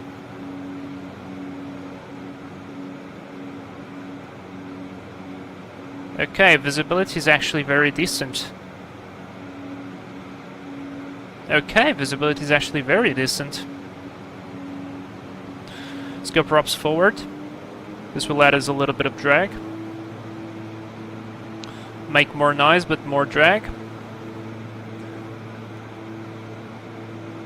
Alright, I like that. I like that. I think we can get it. But we would have to go quick. So, and here's the thing. Let's imagine that the cloud gap closes once we land. That's it. No going back. I'm going to end the stream there. So it's gonna be as real life as possible. I feel like clouds are slowly moving there, but we still have the gap. Syncrash Flyer 97, can I ask you about the worst moment in general aviation that you had in real life? Like I had, or you can have? I want to see 1016, let's do 1016. I can see it very well, 20 miles out. Let's go recognition lights on.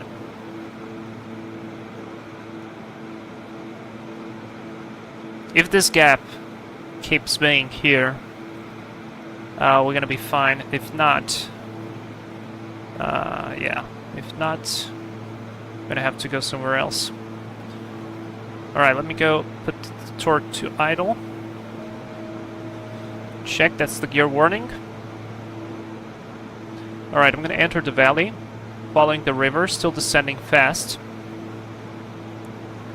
We have a lot of altitude to lose.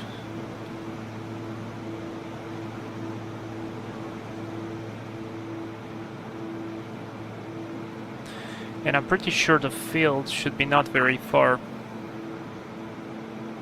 Probably there. Okay, we have good visual conditions here. Or more or less good visual conditions.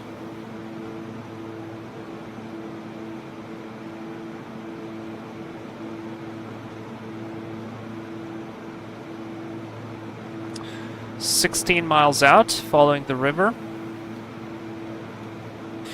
So the worst moment I had, let me think. Runway's 19er. Stand by. Let me just do something here.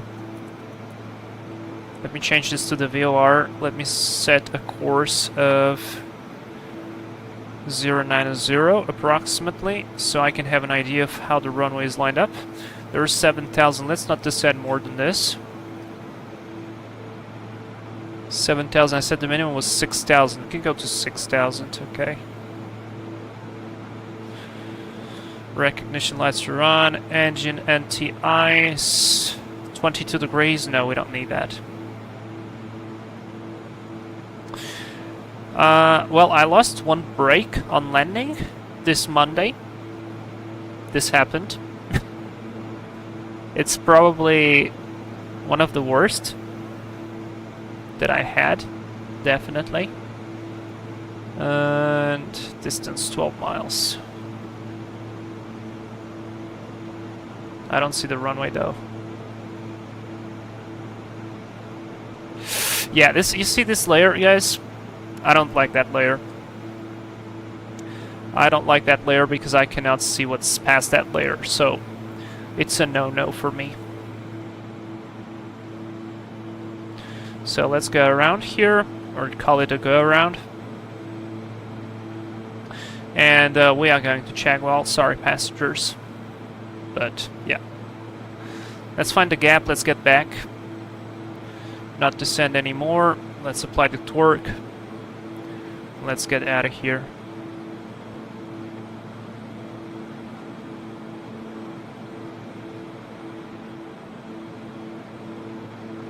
There's the gap. Let's go back to the gap. Yep, we are going to Chagwell. Yeah, I can't land there. I don't like that layer of clouds. It's actually, the weather here is good, but closer to those mountains there, it is not. So, I don't want to risk it. It's not good. You guys know I take simming quite seriously, so I'm just trying to put myself there in the real world, and I would not do it.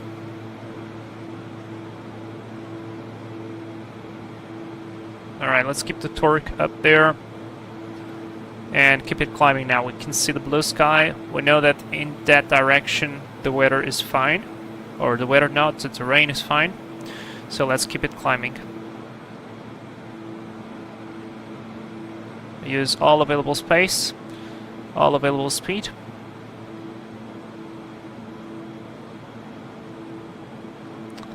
We want to get into safety. So, sorry, first destination didn't work, but as I told you, this is how it could go. Let's set the autopilot on and set altitude selection, heading, and let's do climb out of. Oh, never mind. Did I just disconnect it? Was it on? Yeah, it was on. Alright, heading, climb. What? Oh yeah, of course, you need to have the flight directors on. Heading, alt cell, climb, autopilot.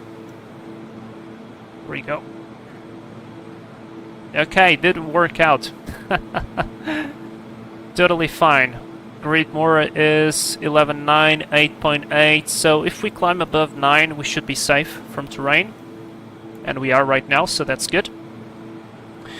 Here we will not hit anything else. Let's put the tower really high up there.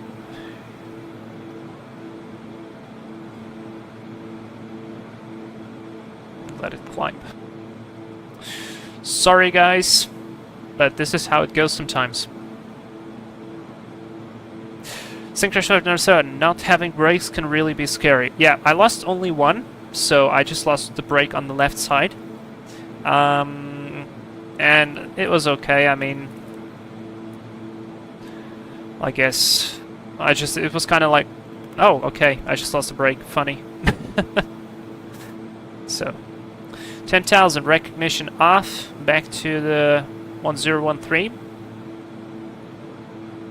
Anti-ice is off, airplane is all configured. Let's see how much fuel we have. 1,600 pounds. That sounds more than enough to me. Let's add a bit of torque again. Keep the airplane climbing. And our new cruise was 22, so altitude is armed, heading, and speed.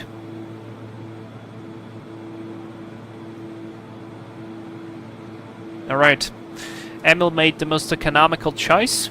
He just decided to proceed to Chagwell. So he is probably... yeah, he overtook us by a fair amount of space. We tried. We honestly tried. And this gap is still here, but those clouds down there... that's what I didn't really like. And this is the airport. Yeah, you guys can see how close. This is 1,000 feet above the field. Yeah, it would be risky. Possible, but risky. Very risky.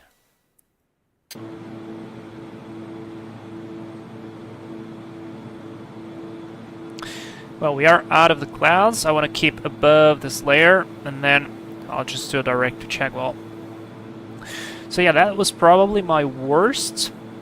I had one where I really got scared because I mean it's not like getting scared, but I realized something, and I was flying solo on a very hot day, and it was like very turbulent, and I was fighting with the airplane the entire flight because of the turbulence. So it was really hard, and basically what happened was there was like very sudden gusts, and I hit my head on the canopy because how hard it was. And I just thought, like, later, like, what if I hit my head so hard that I lost consciousness? And I mean, I was alone on the plane. I was nicely strapped, but it was so strong that, yeah, kind of makes you think. But other than that, I don't think I had anything else. Alright, let's do the direct to again. Get to nav. Looking pretty clear here on the weather. I think we're gonna outclimb this part of the cloud, so it should be just fine. Torque and ITT I cannot add more, otherwise we will go above the IDT. And we have 6,500 feet to climb. So, scratch the first destination. I guess we're gonna have to come back there later. Kinda looks better right now. Nah, looks the same. I mean, it's stationary, no change, so I guess it's stationary, no change.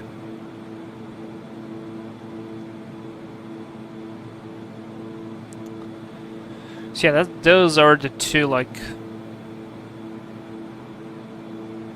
Oh, yeah, another one. But I think I already told this one. Worst moment... This one really made me think. The weather was good. There was like some small clouds around the field, but nothing significant. And everybody was returning because they were saying that the visibility was decreasing. Basically what they meant was they could not see the ground very well, and because we would fly VFR, we would need to see the ground. And my idea was I would not want to climb high, I would just want to keep low in the circuit and do some traffic patterns. That can totally be done with the clouds. If they meet certain criteria, which they were, kind of. And I say kind of because when I took off at 400 AGL, I got into clouds, which, I mean, you kind of look ahead, you see sky, but when you hit them, you don't see anything, and it's really weird. And so when I took off, when I climbed over that layer of clouds, outside was something like that, so I could not see the ground unless I would look exactly down, in which case I could see the ground, but like very, very weirdly. And so I just followed my instruments, I joined the downwind, I could see the runway, and I could see that I'm aligned with the runway, and once I saw a small opening, a small gap in the clouds, I immediately jumped into that. So I made a low-level circuit and landed.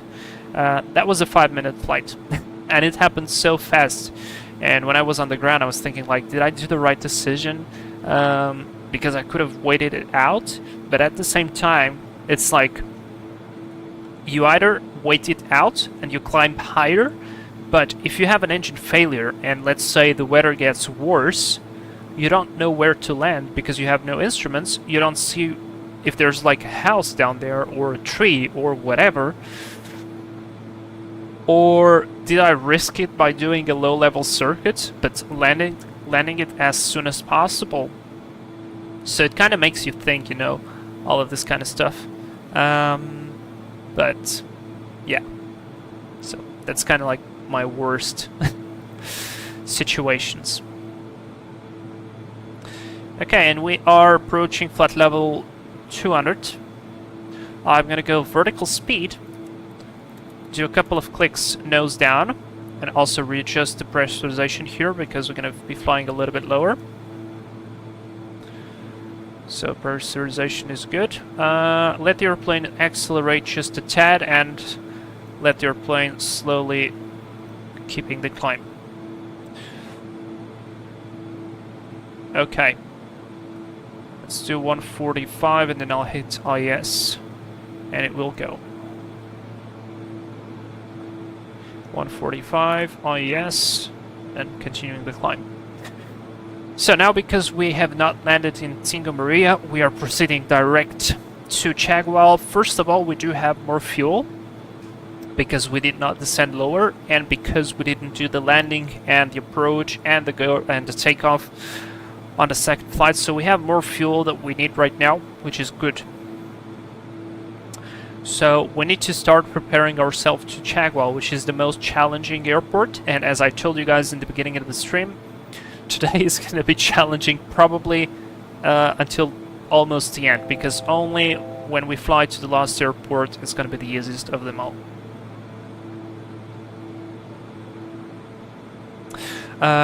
Secret Short Nurse 7, thanks for the stories. What do you mean? Yeah.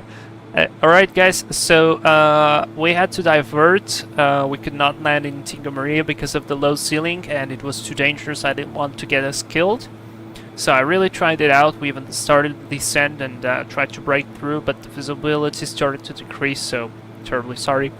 We are now proceeding to Chagwell for special delivery. So at least you're gonna, I hope, live to see that. Thank you very much. Okay, we need to start preparing for Chagwell. I hope we get away from these clouds. I don't mind a little bit of cloud, but not as overcast as it was back there. That was a bit too much. Alright, there we go. Let the airplane now slowly accelerate, and I'll drop the props back to 1,600.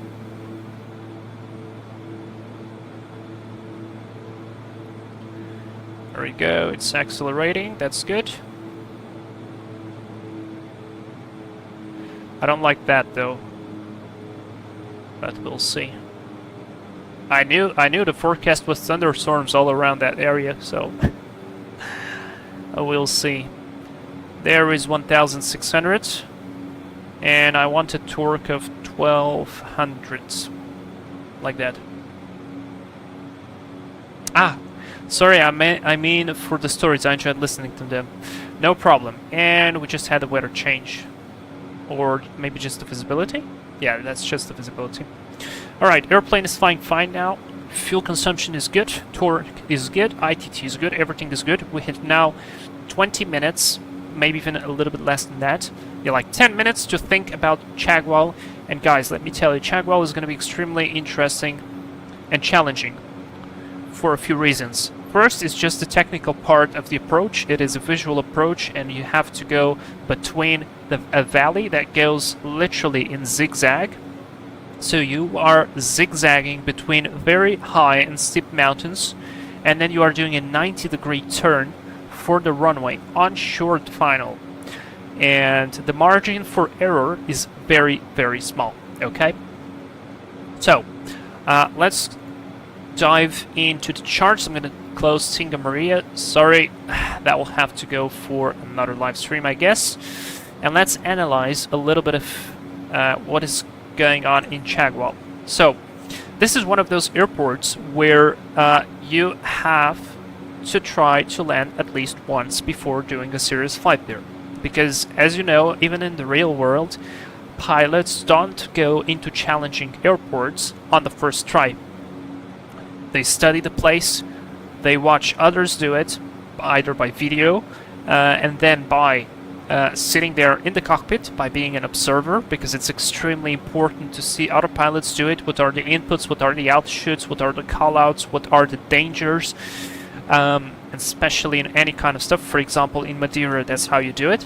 And then, like if we are talking in airline world, you do sim sessions there, so you become rated to go into that field, and only then you go and you fly with a captain that's already rated to fly there, and so on and so on and so on. So this is not my first time going to Chagwell. I practiced a little bit, and when I was practicing I took some notes for myself, and I'm going to share those notes with you in order to, well, just share it, and if you want to try it on your own, maybe these notes will help you out. Okay? So Chagwell sits on 4,000 feet of elevation. What does this mean? It means it's extremely high, or significantly high. It's of course not La Paz, but for the maneuvering we have to do, we need to remember about density, altitude. Guys, you guys remember probably density, altitude is the altitude that the airplane feels. So it depends on pressure, altitude, and the temperature. So for instance, if you have a low pressure and a high temperature, so the air becomes very thin, what will happen is, even though that you might be on sea level, for your airplane it would be the equivalent of being at an airport of a very higher elevation. And in Chagwell this is going to be exactly what will happen, because it is already at 4,000 feet of elevation, which is already by itself challenging. But again, the higher temperature, I mean the ground temperature is going to be roughly 22 or 25 degrees C. So we will be landing at 4,000 feet, but our airplane will feel that as probably like 5,000 feet of airplane. And you guys need to remember that the atmosphere is not linear. So it is exponential. So if I go here, actually, let me just atmosphere density graph. So it is not linear, as you can see right here. The higher you go, the less dense it is, and it's significantly different. So you might think, oh, it's not a big deal, it's just 1,000 feet. No, it might be quite significant. Okay, so that's the first thing. We need to remember that our ground speed is actually going to be significantly higher, or maybe like 10 to 15 knots higher than our indicated. So I'm going to maintain 120 knots on the approach, but we will be flying probably roughly 130 to 135 in reality, referenced to the ground. Okay, so that's the first thing. The second thing is, and I'm going to go here to Google Maps again. I'm going to have to analyze a little bit the terrain, okay? So this is the city. The city is located, I think, a little bit to the south of the field. Exactly, here's the field. So I can close this. So from what I understood is you can kind of only land from the north, or at least that's the only landings I saw being done. And probably because of the fact that this part of the terrain is significantly high and close to the runway, so you'd probably be very, very high energy coming from this side, and then in case of a go-around, things might go wrong very quickly. Okay, so we will be coming from this side, and this is the zigzags that we will have to do. So I found a reference. You see that mountain right there? If there is good visibility around this area, so we can overfly the field and just fly straight north, following the river. If we see this mountain, because it's slightly of a different color, it's like a dark brown, you will be able to recognize it very simply.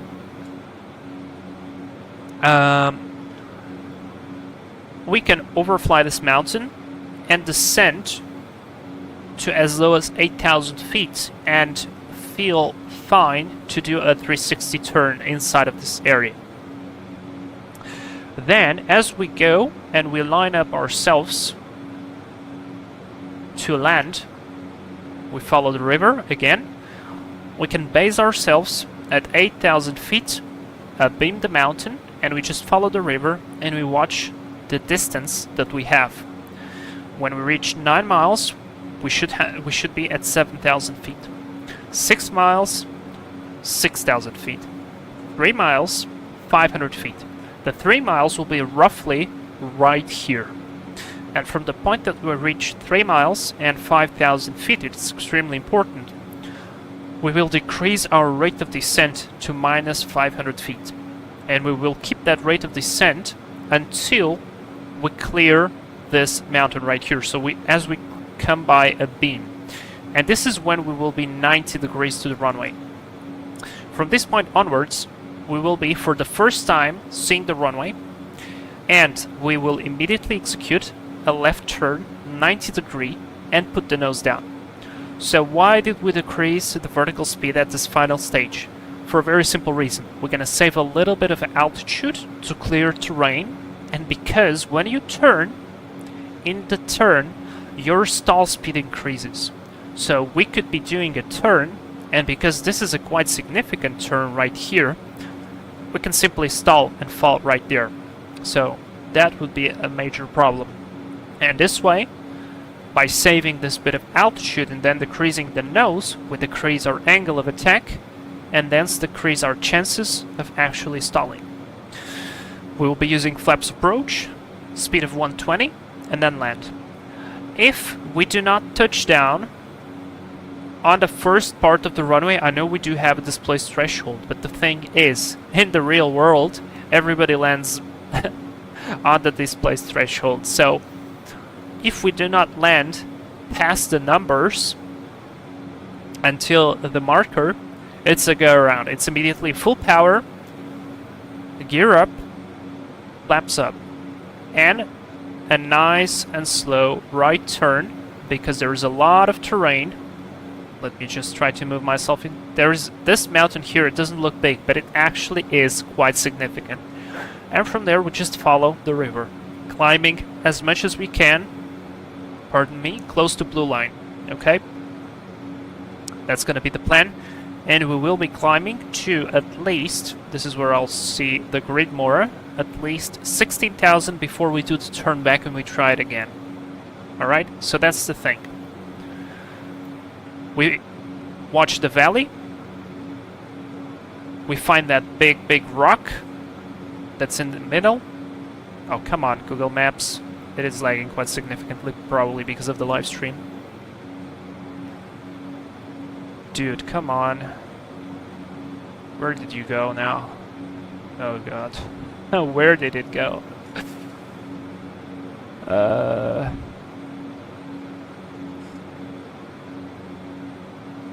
I think I lost it.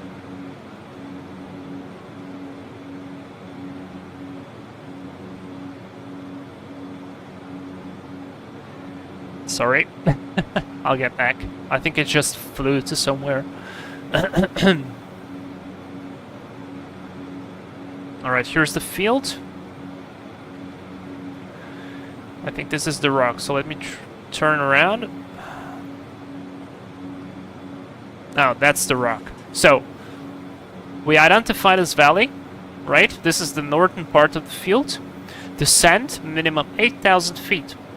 As we fly in the airfield, build this rock here.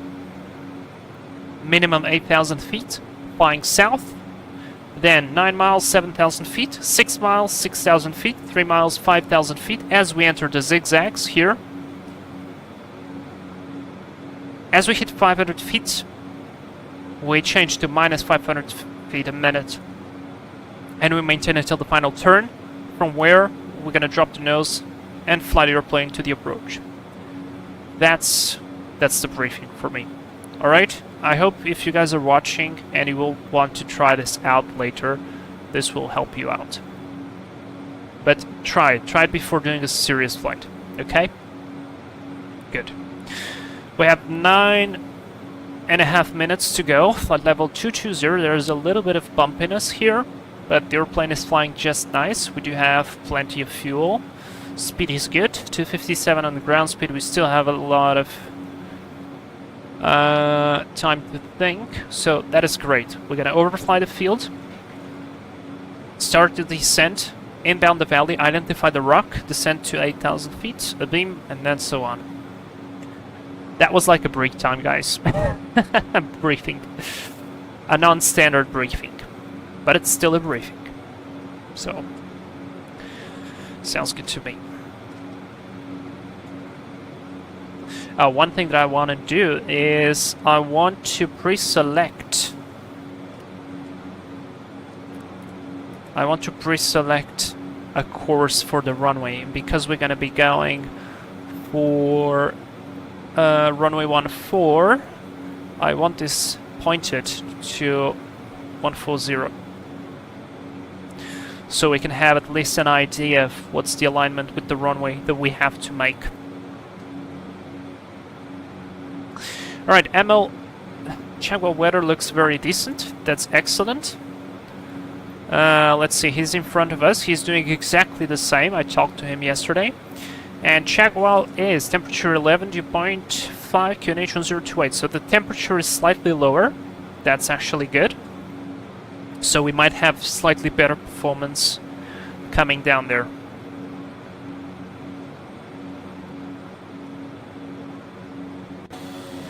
Yeah, the weather definitely cleared out. Although that there looks a bit weird. And we are flying away from that. Oh, that's... yeah, I'm not gonna go there.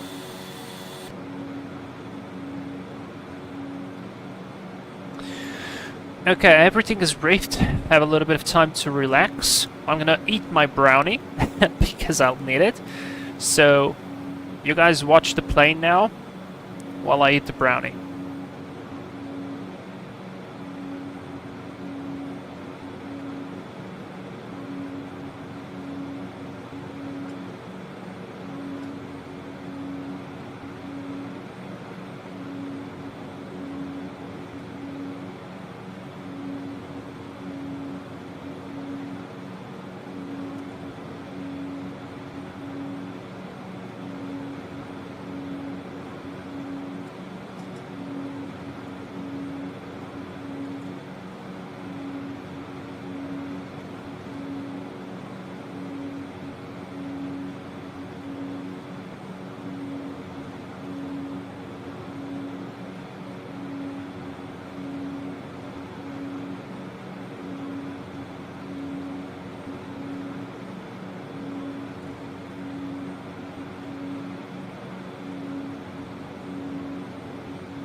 Alright, I'm back.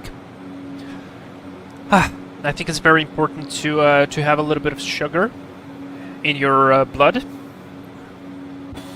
when you have a lot of thinking to do.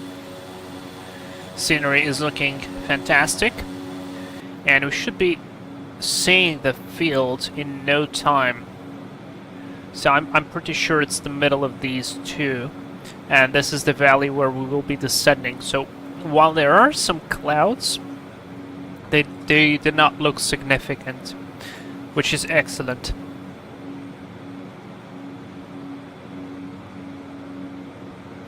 Man, this update so far has been incredible. I just wish now they fix some of the bugs with the weather. If they can polish the performance, that would be even better. It's not bad, but I believe it can be better, probably. And yeah, man. And then they just work on the terrain and job done. Best sim ever. Synchronous flight notice. I have to remember that. My doctor always just says that I'm fat. Well, I'm not. Not at all. I'm like completely the opposite.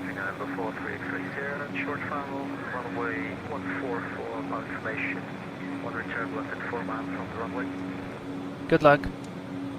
Thank you. So yeah, if I don't eat, I literally just fall apart. There's the runway. You can see it barely there. That's the runway there. So as you can see, it's just very, very, very high terrain. Okay. I have visual with the runway. Autopilot off. Flight directors off. I'm gonna keep GPS on. Let's initiate the descent. Bit of a shallower descent than we did before.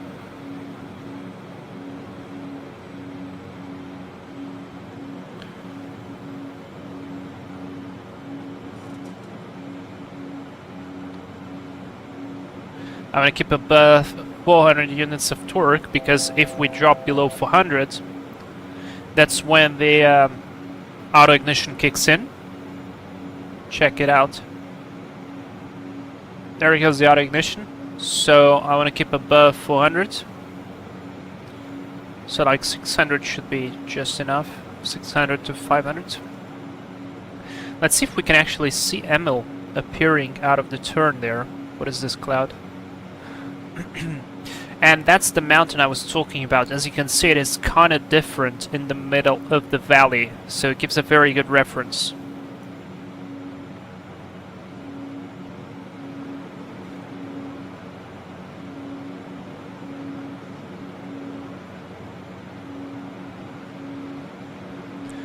Let's decrease the torque a bit more. Oh, we can go for it.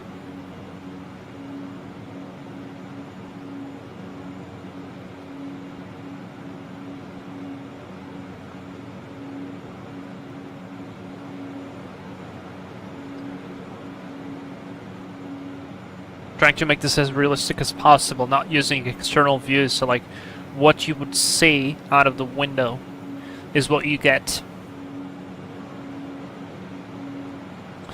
So QNH was 1010. Oh, Emil landed, so probably the rendering didn't appear because I did not see him. Ah, he's there, but yeah. Alright. Well, he landed, that means it's good. QNH 1028. I'm gonna change that already. 1028 is set. 3036. Keep it down, I'll go all the way down there. I want 8,000 there.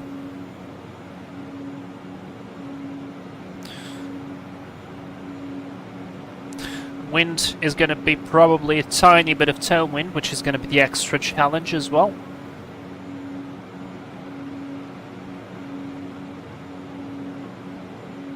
So monitoring the wind trend there.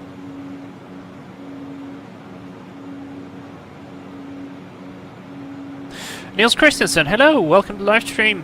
How are you? That looks great. What do you use for your ground scenery? This is Arc Ortho for XP Zoom level 17. I made it Zoom level 17 on purpose for this part of the scenery because I thought it was looking very nice. And because we would be flying so close to the terrain, I think it would actually make sense to have it in high res. And 12.2 is mostly great if you add clouds, really nice. Yep, I totally agree.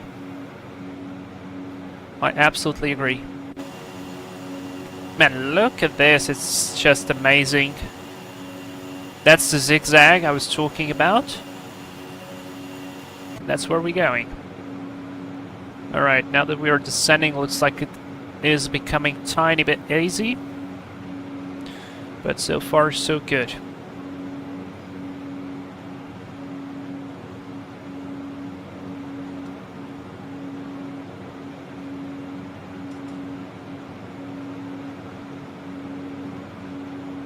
Actually, you know what? I don't like the way it is looking there. I'll just take it out. I mean, I know the runway's to the left. I'm gonna see it. Oh, what? Beta moment.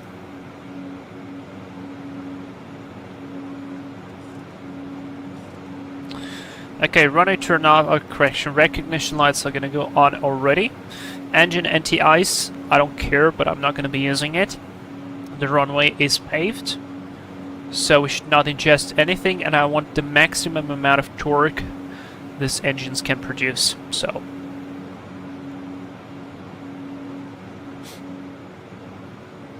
See, it kind of stands out from everything else around it, so it becomes a good visual mark. Alright, let's go. Throttles full forward, I need a little bit of drag.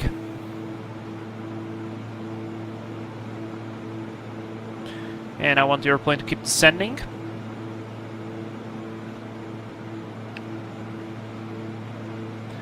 I'm gonna do a turn via the right. So I'm gonna hug as much as I can the mountain on the left hand side.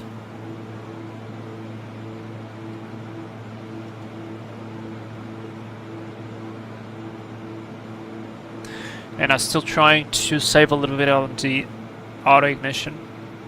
But look at that. 14,000 feet. We are below the terrain around us. So remember what I said about the Great Mora? What's the Great Mora here? 15.9. So if we take 2,000 feet out, this is 13.9. Exactly how I explained. Love it when it works.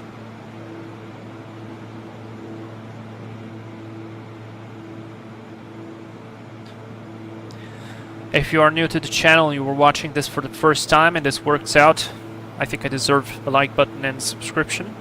So, this is gonna be interesting. Yeah, this engine obscures the view a little bit, but so far so good. We are 12,000 feet, we have 4,000 feet to go to 8. And we are 12 miles out, so looking good.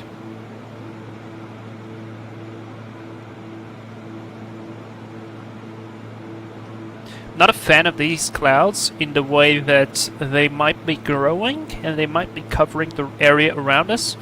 So I hope we get out of here before they completely grow.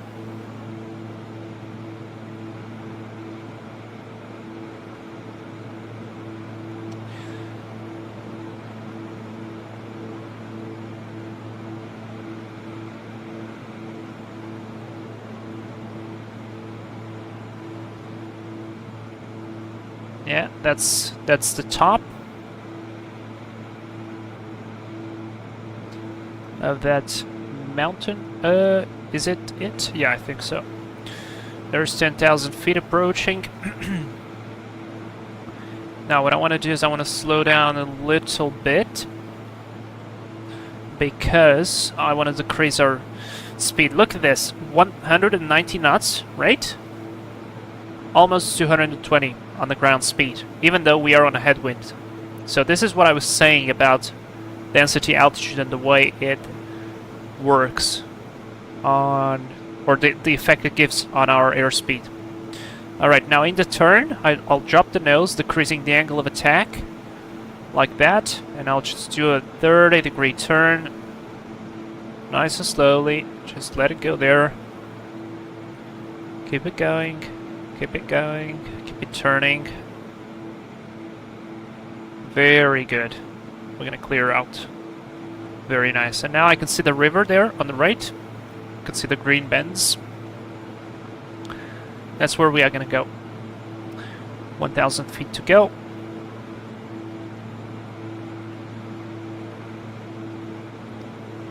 And I am on the left side of that thing. Now I just need to follow.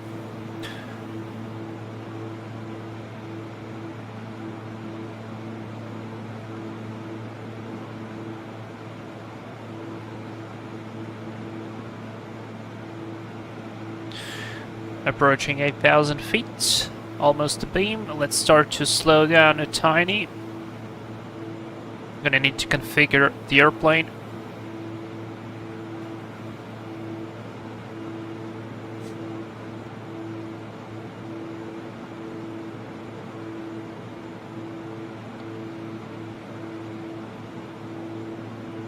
This looks wonderful. Looks absolutely beautiful. I'm gonna have to take a screenshot. I mean, wow. Okay, here we go. A beam, 8,000 feet. And we are 14.5 miles out. So remember, I wanted 9 miles, 7,000. So right now we can just decrease the rate of descent. Because we have 5 miles to go. And I can let the speed just slowly decrease in order so we drop the gear and we put the flaps.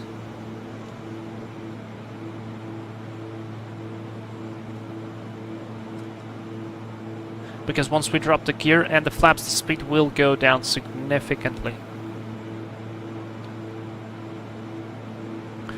So look at us go.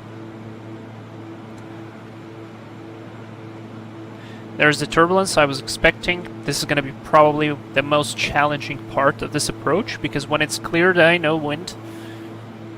Once you try it a couple of times, it's fine, but with wind and turbulence, that's the challenge. 2 miles to go, 750.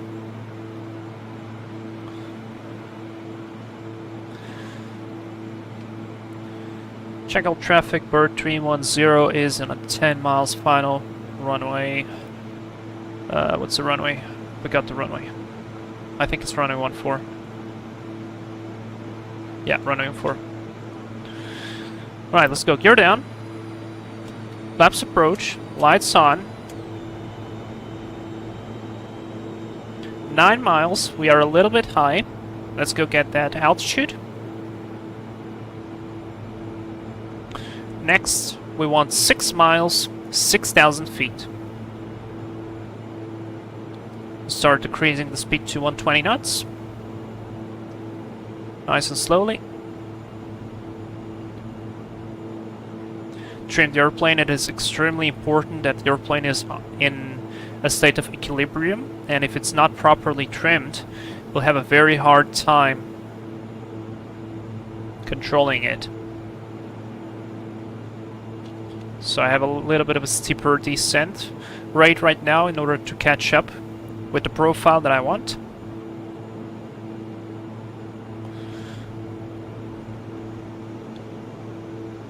Alright, we're catching up with it. Speed is almost there.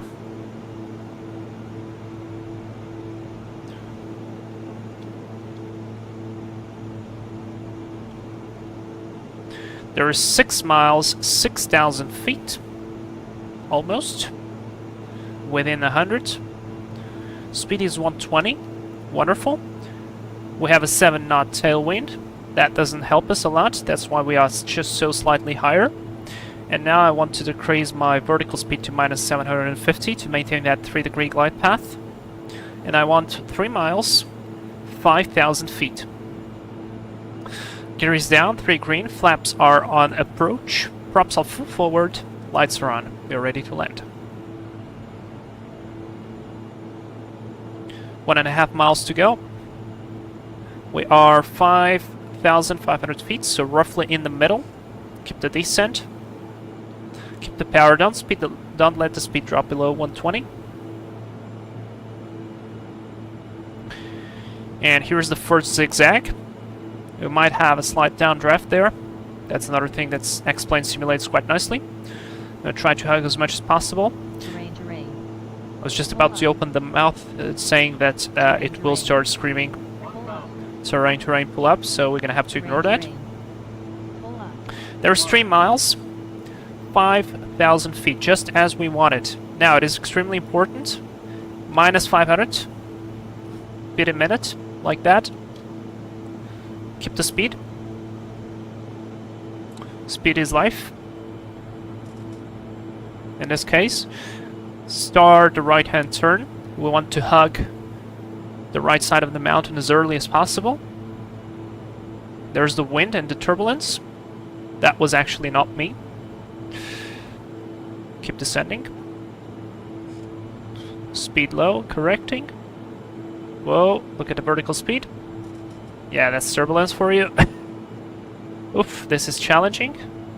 Keep it minus 500. There's the fence of the airport. And now, once we cross this mountain right here, I'm gonna turn without being afraid. Let's go. Turn, drop the nose. Keep the speed there. Checked. Alright, we are good. Speed is there.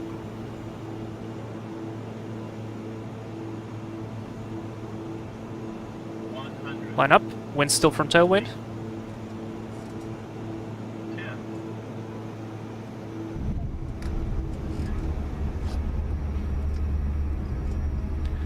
Whoo! Holy cow. I think I landed with the parking brake on. Holy cow. Welcome to Chagwell. Holy shit. Holy cow.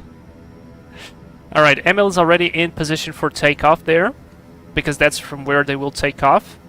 So I'm gonna park myself here. I didn't clip that truck. Good. And let's just stop here. Brakes set. Lights off. Anti-ice off. Hot 5 off.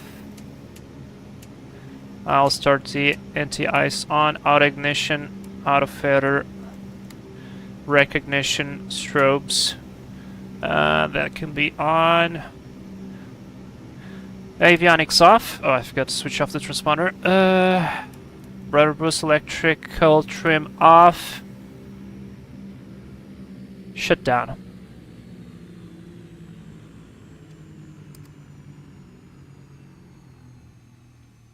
Feather the engines. Inverter off. Beacon light off. And cross feed. Transfer pumps off. Leave the boost pumps until the turbine drops below 10. Left side is already dropped. Let's wait for the right one. Leave his auxiliary power off. The other one can go to off. And battery off. Holy cow. Look, 1, 2, 3. Good landing, Captain. Thank you so much. Thank you, guys. I think I landed with the parking brake probably because I pressed up in the air. Instead of C, I pressed V. And I forgot to check that. Here we are. That's Chagual Approach for you. Holy shit. That's. Do you want to see the replay? We're gonna try and risk to see the replay. Let's risk it, but before we do that, we need to check out how much fuel do we have. So we have totals. Oh, this is not right. These are the same totals. Wait, battery. Yeah, that's not right. We have less than that. We don't have this amount of fuel. This is the start fuel. What if I adjust the weight? Because right here, according to the fuel tanks, let's use the fuel tanks. We have like 6.6. Yeah, 6.6, 6.6 I would say. So 6.6, 660 times 2, it's gonna be 1,320 pounds. That's our landing fuel. Let's try to watch replay. I mean, it might crash, maybe not. We'll see. Battery off. Maybe it will work. Alright, I'll just let it work a little bit. Let's move it back now. Okay, I'll give it the time, benefit of the doubt. We are risking this, but it's good. Okay, it looks like it's working. Good. Nice. Alright, let's go. Whew. Alright, let's watch. Let's watch from the river. I guess, where's the runway? Okay, that's the runway. So the runway is here. Alright, I'm gonna be on the side of the fence. Like that. Hit play. Where's the airplane? There's the airplane. Here we go.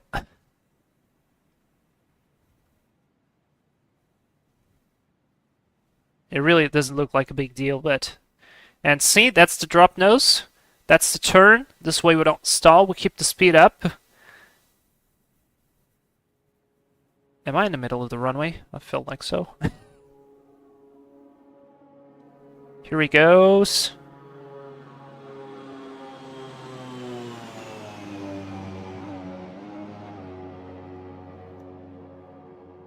That was a bit of a firm landing, but you guys know we had to land on the numbers.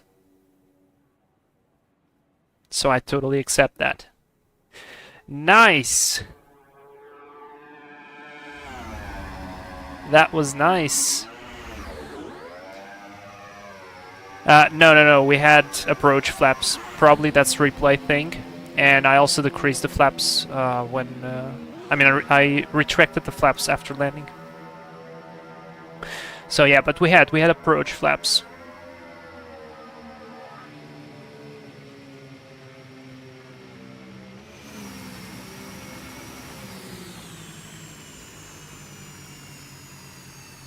Pretty neat. I'm just waiting for them to switch off the engines completely, like that. And this way the replay synchronizes with whatever we had, and we might not have to restart the airplane. Okay. Good. There we go. We are back. Let's connect to VATSIM. Bird 311. So that's set. ML is right there. Let's get back inside of the airplane. Now, do we have... Are we going to change the weight of the plane or not? This is... No, you go. ML, you go first. Okay, let's say we take off 2 passengers, but... Yeah, actually no, we bring 1 more passenger here on the back. It's a very heavy passenger. Oh wait, were we still at overweight? There's... no, we were not, because this is wrong here. Okay, let's add 1 passenger here, like that. And I'm pretty sure we are not overweight, because if I take... we have less... We have basically 800 pounds less, so if I take all of this, we are well below max landing weight. So let's actually add more passengers. Maybe 1 here that's going to be on the jump seat with us, on the cockpit. Like that. That's done. Close the door. Actually, before that, final flight of the day. Same brief, I need to edit this, so I submit the flight plan.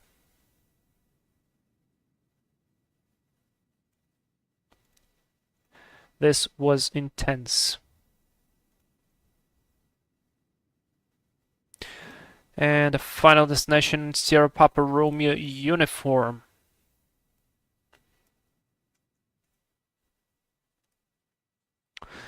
Like that. I'll just do do a direct to and we try a visual approach. I think the weather should be good there. No Google Maps needed now, so I can close that.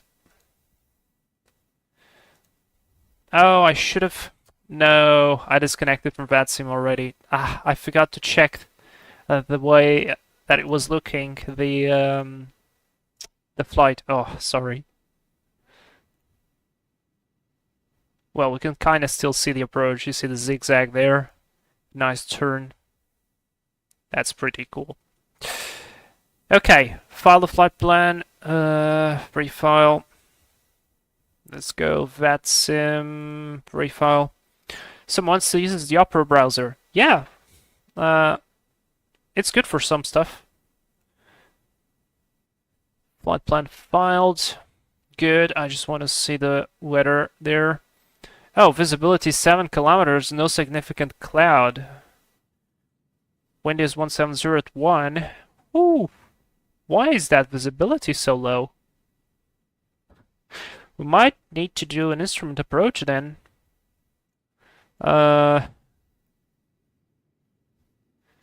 Very interesting. I guess we watch that once we get out of here. Alright, Emil will go first. We're gonna start. Batteries on. Nav beacon. Auto, boost pumps on. Auto. Actually, crossfeed might not be needed now. Props are gonna go forward. And brakes is set. Yep. Just one thing I forgot. 18,000. So now I'll do the takeoff like they do in real life. At least there's a video on it. Chagwell traffic number 43X30 departing runway Let's go. 22. Watch out. Oh shit. Stop, abort. Why is the master avionics power on? It should not be on.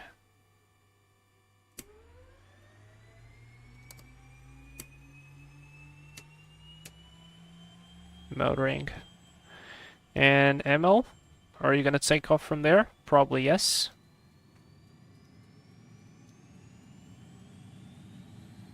$51. Started cutoff. Let it stabilize.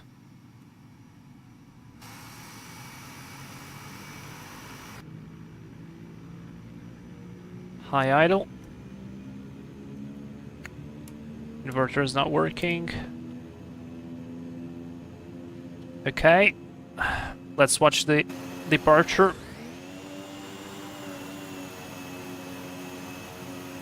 This is how we're gonna do. And off he goes. Yep, you have to do a small turn there. That's actually how they do it. A little bit of drift.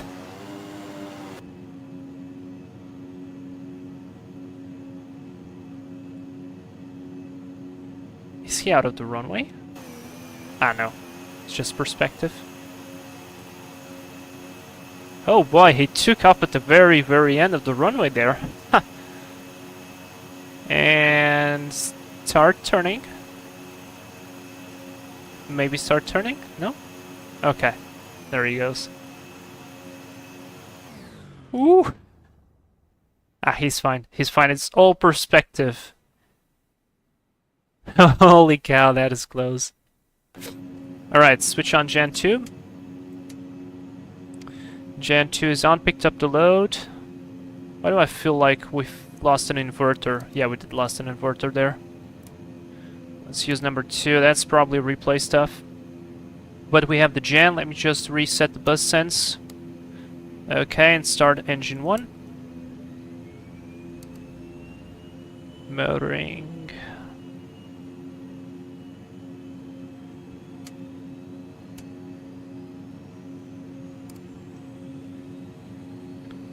$51 started cutoff. Let's go high idle. Gen 1 on. Low idle on both. Kind of feels like the volume is low again. But no, it's not. Alright, this bus reset.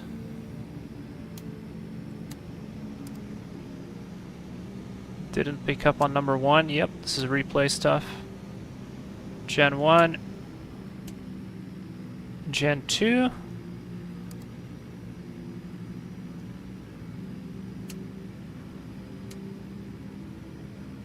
No idea what's going on there. Alright, now we're working. Avionics master power on. That's gonna go on. Taxi light is gonna go on. Strobe light is gonna go on. Transponder alt mode. Rudder boost. Electric pitch trim. Reset the trim. I'm gonna take off flaps up. I don't want any drag there. And let's go. Brakes are released. Beta works.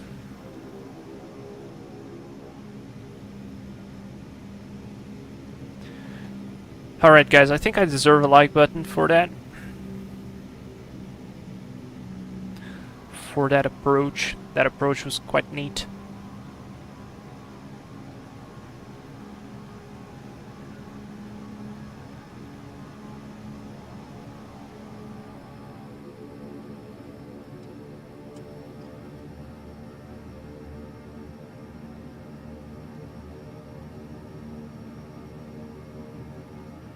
Alright, brakes are set. Out of reverse, let's just come here to flight plan and set the next waypoint. Sierra Papa Romeo uniform.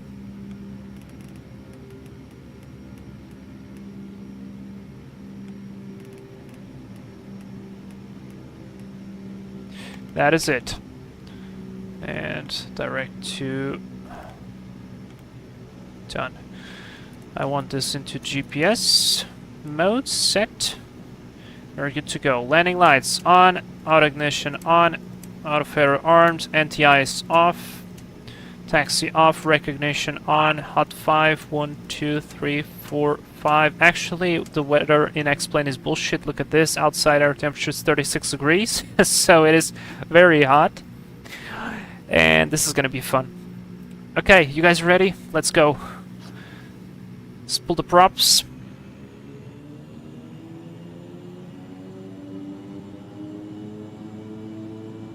Props are pulled out, and let's go torque. As much as I can, 1350.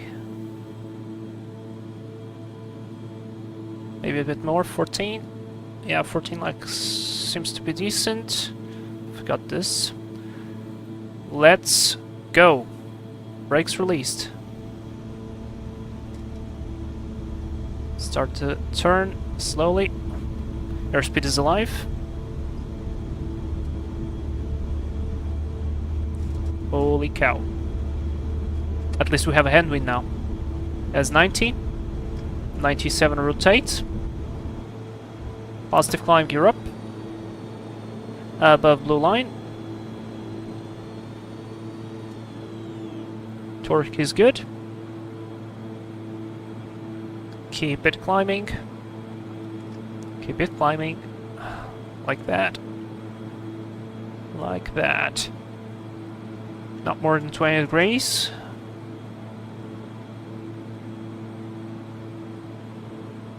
Ooh, okay. We passed it. We passed it.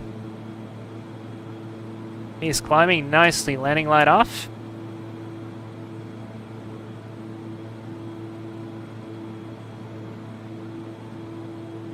Drop the nose a little bit. Let it gain some speed.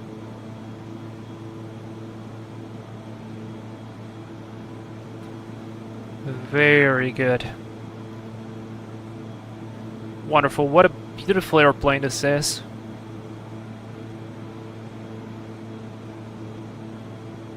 Now we're actually using the headwind to climb as much as we can.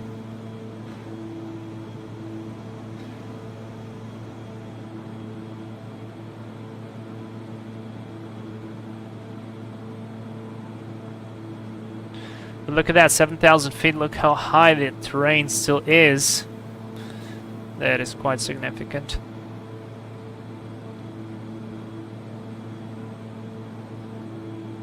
Alright, let's go. Flight directors on. Heading, IES climb. Altitude selection, autopilot on. 18,000 is selected. And we need to adjust the cabin pressurization here. 18, set.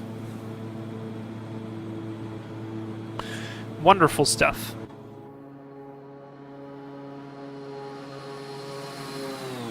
So guys, I hope you actually enjoyed this approach into Chagwell. That was intense, but it turned out pretty good.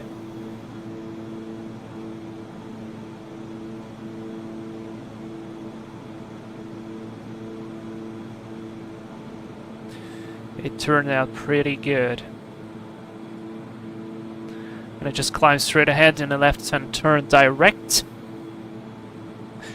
And I'm gonna start popping up some of the charts from Trujillo, because it looks like with a visibility of 7 kilometers, I don't think we will be able to do any kind of visual approaches.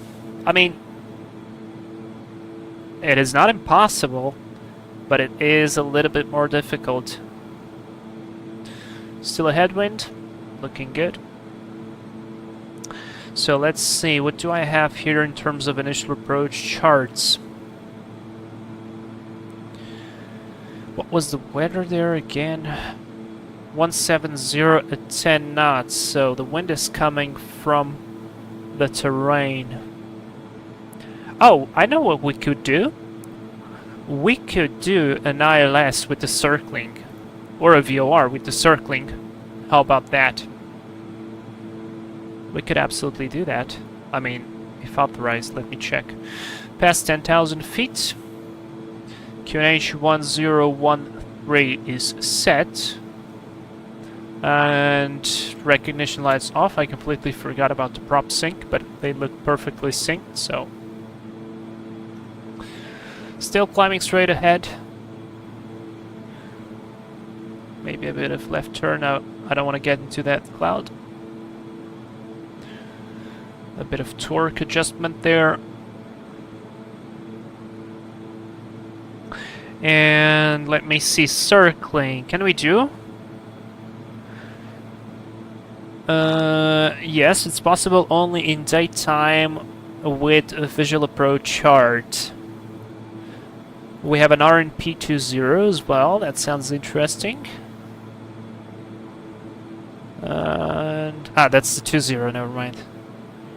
And we have the 02 VOR. I mean, we could do the VOR. What do you guys prefer, ILS or VOR?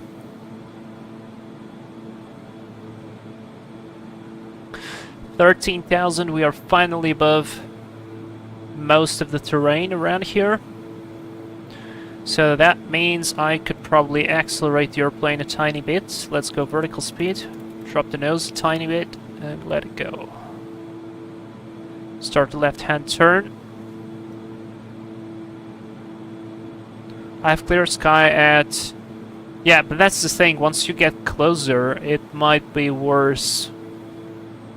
Well, if it's gonna be clear sky, I'll just fly the visual. If not, I can do the VOR.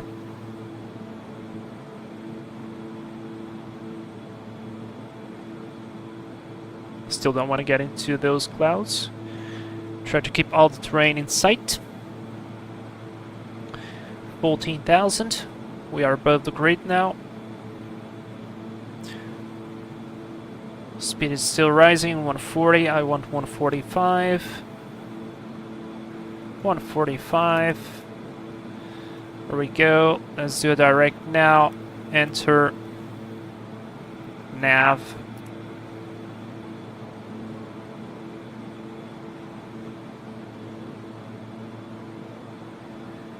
Bye-bye, Chagwell. That was impressive. This is where the field is. That was really impressive stuff. Alright, Sync Crash Flyer, you voted for the VOR. We're gonna do the VOR. So I'm gonna try to go from Gentoo, which is at 14 DME. And there's a 12 DME arc at 3,000 feet. Then we have to intercept the inbound radial the inbound course of 015. That's the reciprocal radial, which will be 1905. And then at 7 DME, it's a 4.7 degree slope. So that looks like it's slightly more than 3 degrees. And from there, where's the VFR chart? There's the VFR chart. I can go any way. So I'll probably go and keep the left-hand circuit for running 20. Yep, sounds good to me. 1000 to level. Looking absolutely wonderful. Drop the vertical speed a bit. That was a bit too much, probably. Yeah, like that. Just so that the level off is a little bit smoother for the passengers.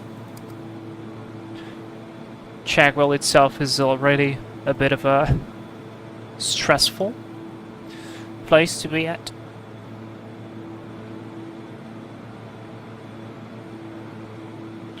Alright, sync the heading. Alright,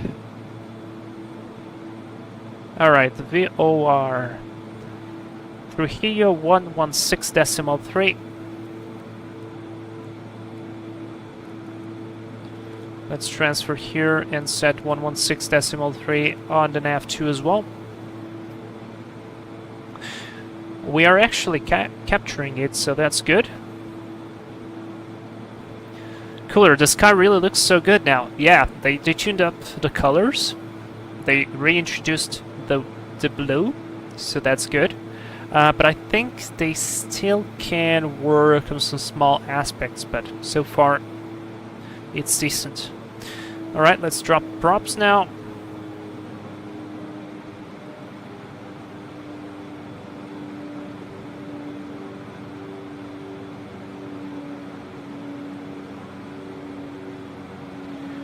There's 1600, prop sync on, and I'll drop it to 1200. Like that. Wonderful. Everything is good. You guys remember what was the diversion fuel for us? 740 pounds. Right now we have 1200. So we have roughly 400 pounds more. And that's probably roughly what we are going to be spending on this flight. 17 minutes to go. That's to be overhead the field.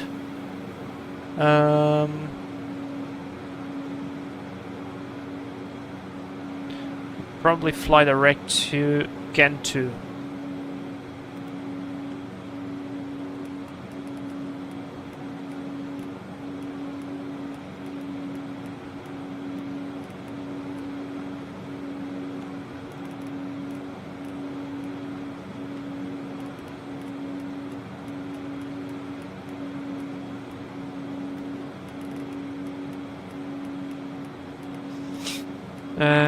There we go.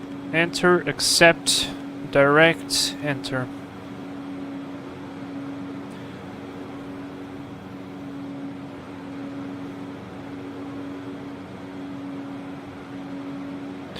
It's a little bit of small arc there.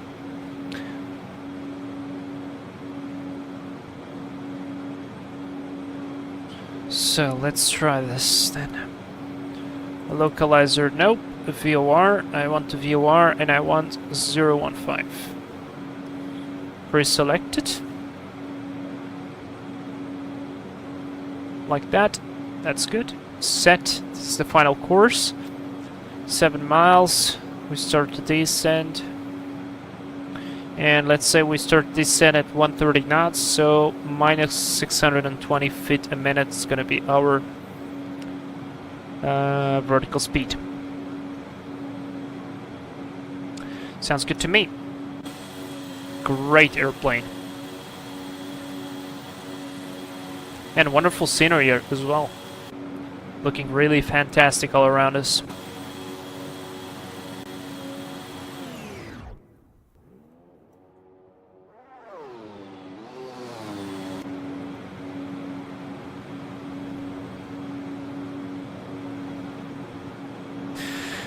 Ooh, what a flight. Holy cow. What a flight. Also Minimus. We will be doing a circuit, so Minimus for us is 900, which is the minimum descent altitude. So 900. Cannot descend below 900.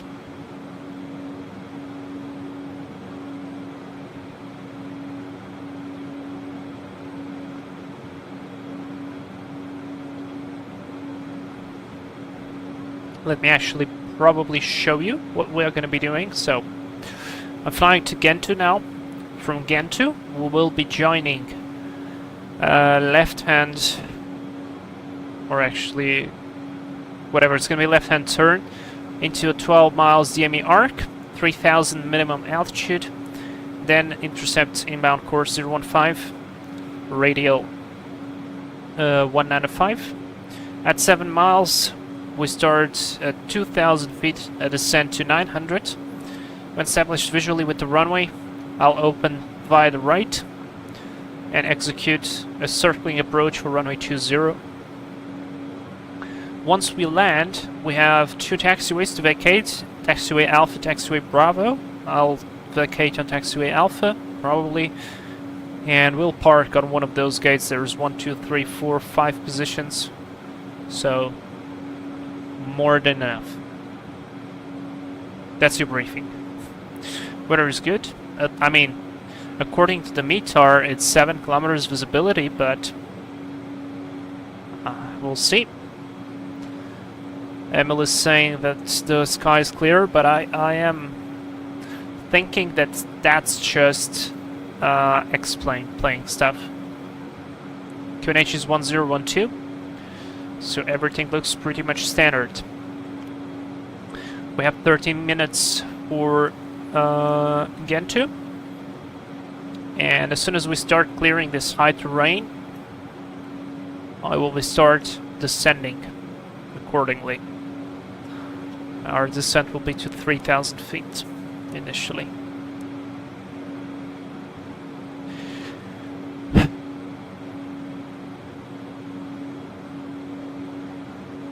Any questions?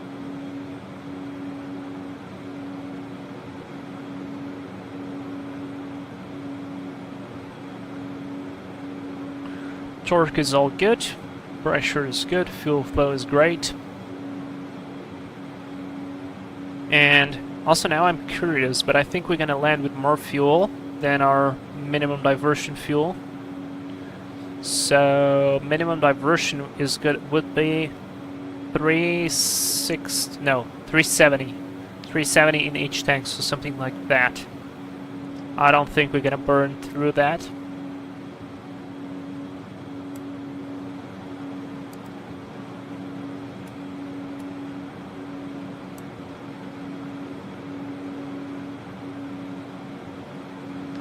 But we'll see.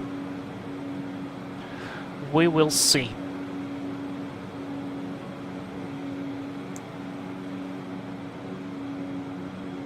Whoa, look at that! Wait, so that's screenshot, that's screenshot, that's a screenshot.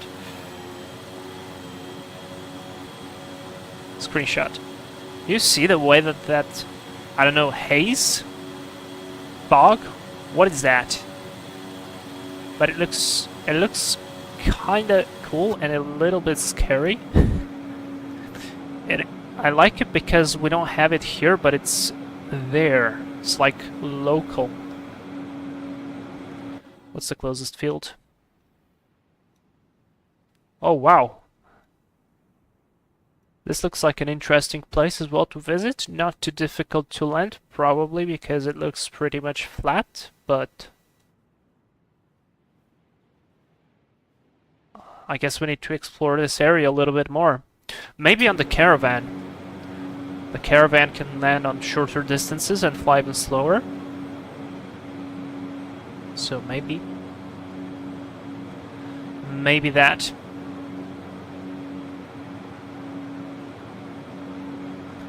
Yeah, there's the runway.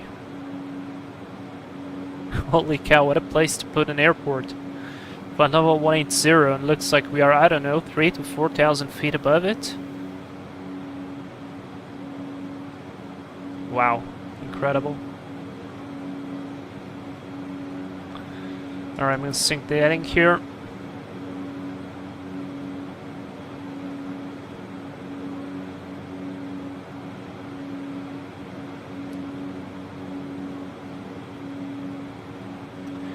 $40 miles to go. A bit of tailwind here, looking good. Visibility is dropping ahead as well. Let's see what Emil is doing. Oh, he's flying straight in for the runway.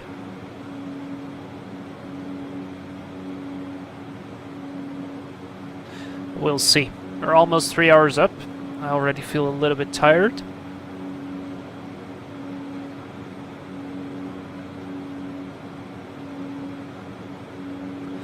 Emil, looks good to you. Okay.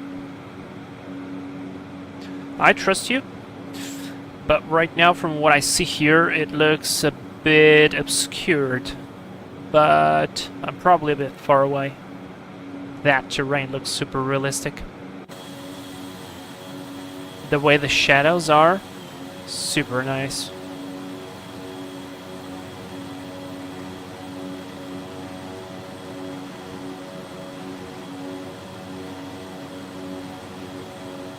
Yeah. X-Plane is looking great.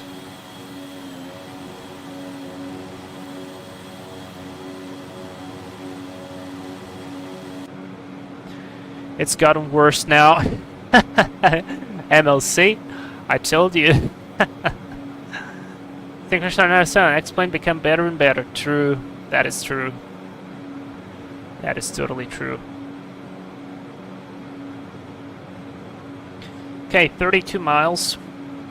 I'm still kind of afraid of starting to descend, even though I think up ahead we should not have any higher terrain.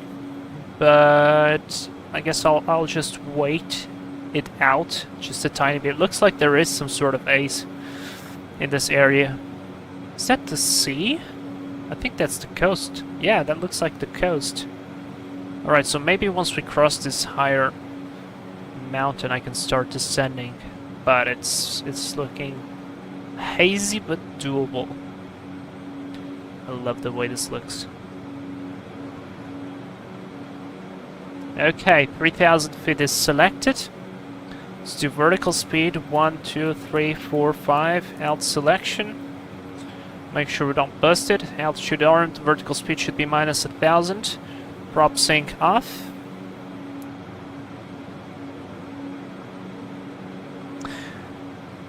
Secret on its own. I think I test beta 2 after the stream. I don't like my sync crash so often on beta 1. Maybe that's some plugin. I don't know. Or that's the airplane. The 757 is broken. It was crashing even before beta came out. So yay! We can see the sea. That's an amazing contrast again. I mean, on one side, huge terrain, absolutely crazy. On the other side, sea level. And the airport should be somewhere around there. Can't see it, but it should be there.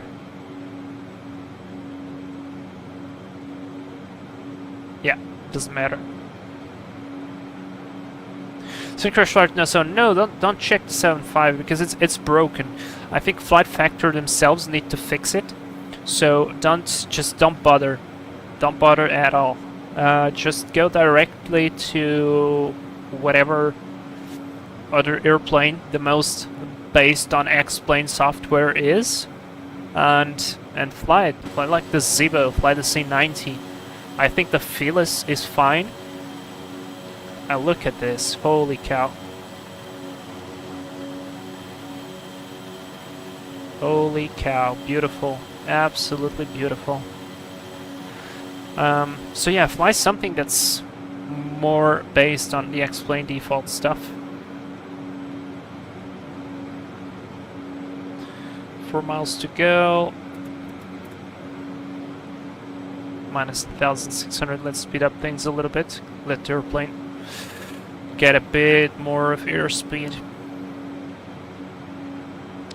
And we are 23 miles off the VOR. So when I close through this terrain, I'll probably just try to join the circling immediately. So this way it's going to be the best option. And we do not need to fly all the way to Gantu.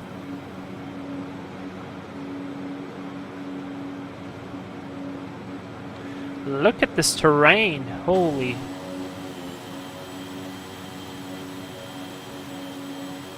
It is beautiful.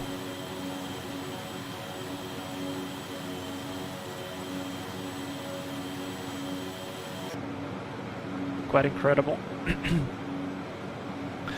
It's 15, I'm gonna already set the QNH.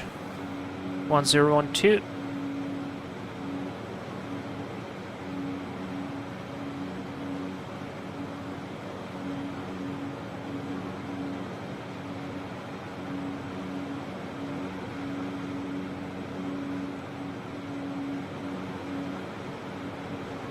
Drop the torque back to 1,000.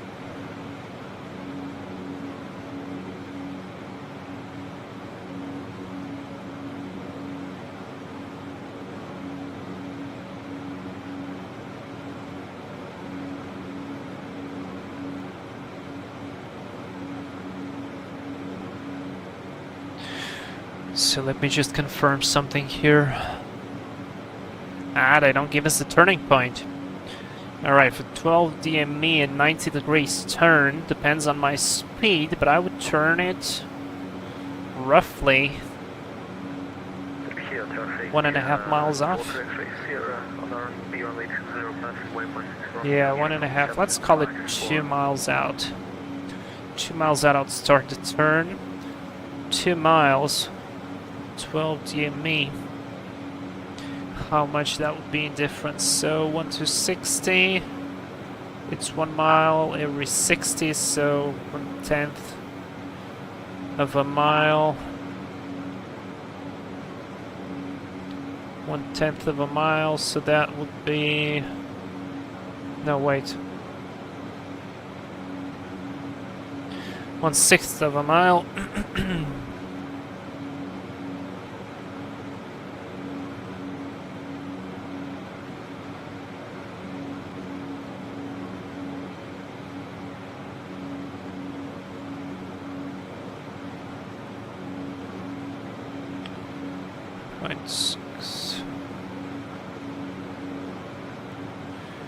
That's roughly 1.5. 1.5 times 15. 20 degrees out. 20 degrees out. Okay. Alright, let's drop the speed. 3 miles to go to Gantu. So we are approaching 10,000. Let's turn this on. Let's turn this on.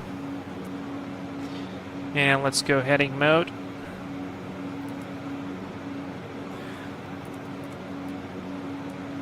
Switch to the VOR. No, not the heading. I wanted the VOR and I wanted inbound 332.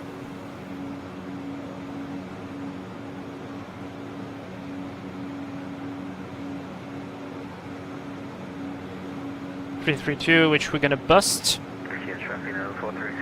So I'll just turn around via the left and do a small 270 degree turn in order to lose a little bit of altitude.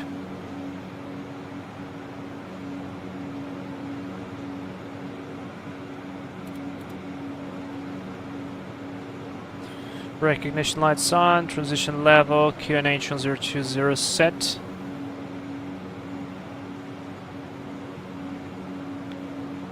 Let's do a left-hand turn.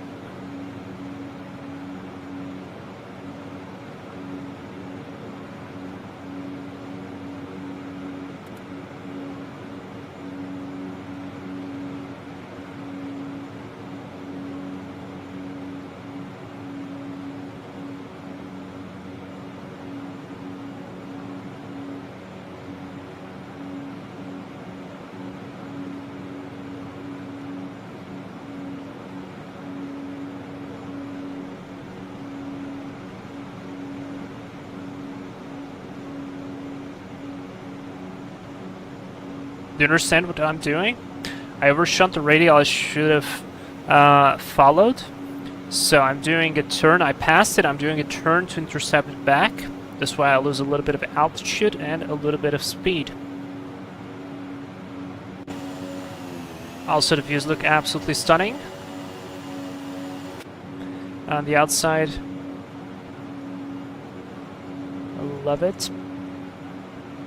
Alright, and now I could have just given nav. That's exactly what I'll give. So back to nav. Get intercepted back. Here, traffic Amber 4330 on the vacated. ML is landing. Has landed already and vacated. And now we watch at 14 miles out. We start a left-hand turn for 12 miles DME turn.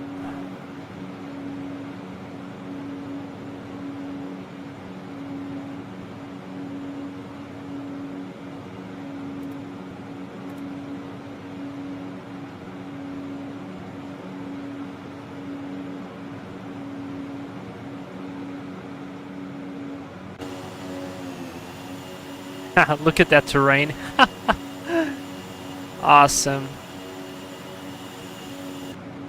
Need to fly some airliners here as well. It's a beautiful country. Oh, it is. It absolutely is.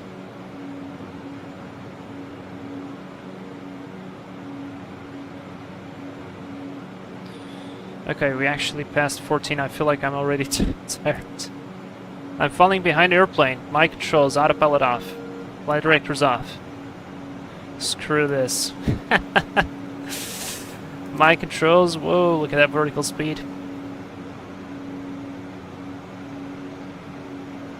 30 degrees turn. Nice and easy.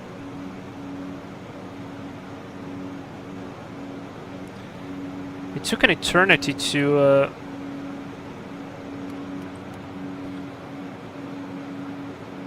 I'm missing the name. To intercept that. Okay, we are 11 miles out, so we need to open up the circle. And that's exactly what I'll do, so let's level 5,000 feet, sounds good. Level the wings, let it go a bit. Waiting until it gets to 12, and then we start turning inbound. And visibility is gone completely.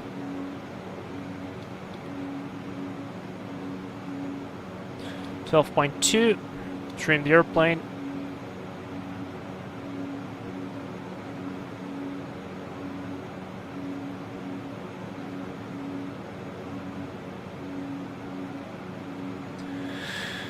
Zero 1-5. 195. I want the 215. I'll start to turn. Whoa, not descent. 11-8. I'm gonna start the right-hand turn to enter the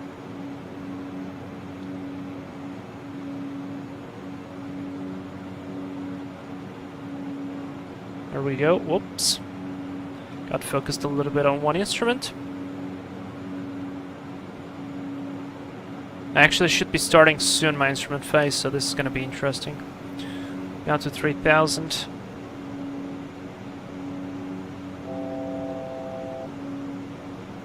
Just keep it there. Checked. Next point is going to be 2,000 feet, so let's set 2,000. 12.1.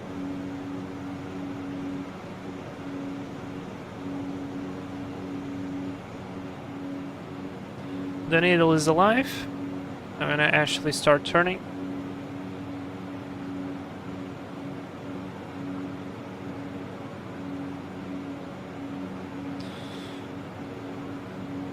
Oh. Maybe that's turbulence. That's definitely not me with the vertical speed. Being that abrupt. Come on, I went to 30-degree turn like that. Like that. There we go. And now I want 2,000 feet until 7 miles. A little bit of wind from the right.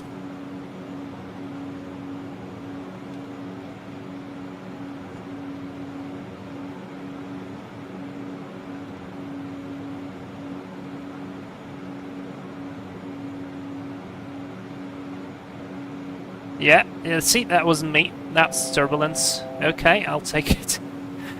So that's why I'm fighting with this airplane. 6 knots, wind from the right. Let's go gear down. Flaps approach, lights on. Got 3 green. Reverse not ready, props forward. There's another gust of wind, and I wanted 130 knots.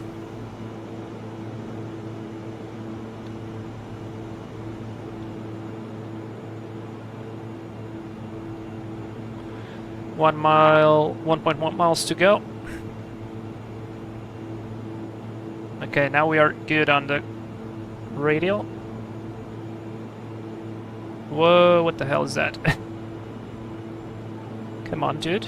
Get hold of it.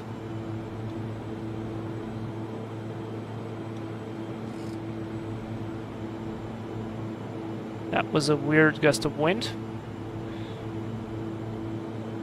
7 miles, 2000. Started descending a bit early. Ah, that was the wind change. Okay, we just changed into a tailwind. Makes total sense. All of a sudden. Alright, let's go. Minus 600. 130. Keep the radial. Trujillo traffic, bird 311 is 6 miles out on the VOR approach, runway 02 for the circling of 20. Trujillo. And we're going to level off at 900. I hope I can see the terrain.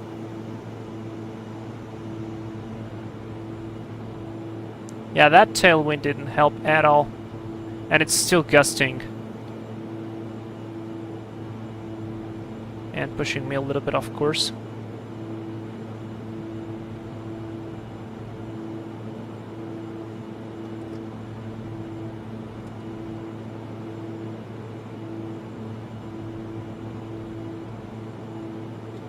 Oh boy, I can see anything.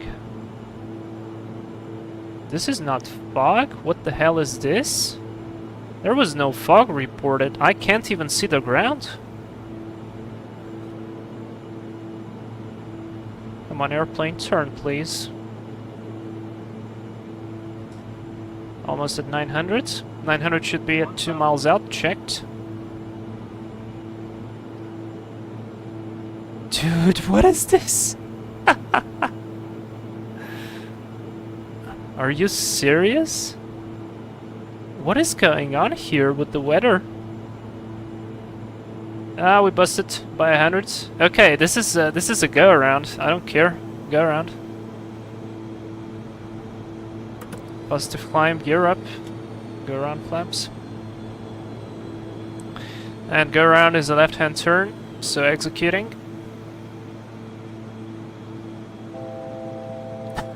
What is this? Are you kidding me? Climbing to 3,000 feet? Man, this was not the end I was expecting. I was expecting a simple approach into Trujillo with decent visibility and... what the hell is this? Jesus Christ. Alright. Emil is saying go for the RNP-20. I don't think this airplane can do the RNP-20. Max speed 116 to turn. And go into the hold to the VOR. Okay, you know what? I'm not gonna go into the hold right now. We are approaching 3,000. I just want the airplane to stabilize a little bit, but this is crazy. It was extremely turbulent, extremely difficult to do this. Crap. Okay. There's the wind change again. There's probably an inversion here. Alright, there we are. 3,000 feet. 1,000 on the torque. Please, flight directors, heading. Out selection, autopilot. Not vertical speed, I said out selection. Oh crap. Heading was not synced. My mistake. Alright, back to heading, altitude. Okay, let me see. What do we have here in terms of approach? This is becoming difficult. How are we in terms of fuel? Okay, good. Alright, the VOR doesn't work. There's an RNP.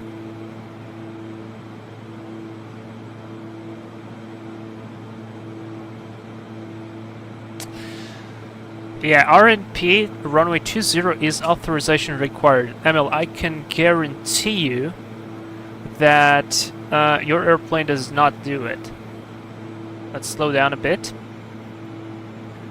I mean, I guess I'll take the tailwind. Let's go for the ILS, right?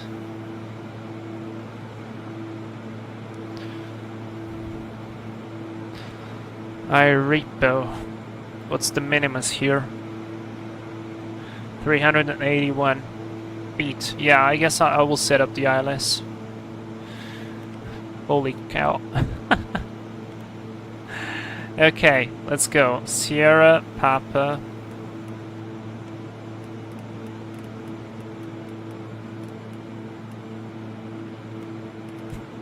The main challenge was to land at the final destination.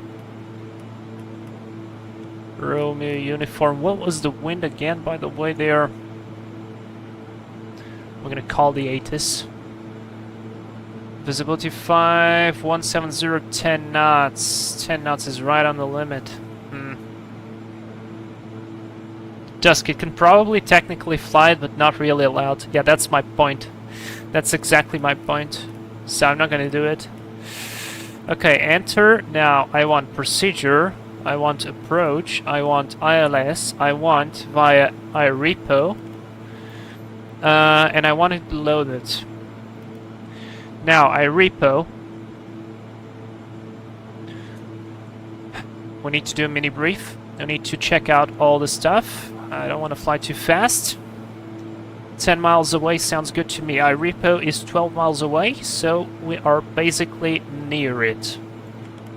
Yeah, as you can see there, so totally fine. ILS frequency is 109.7.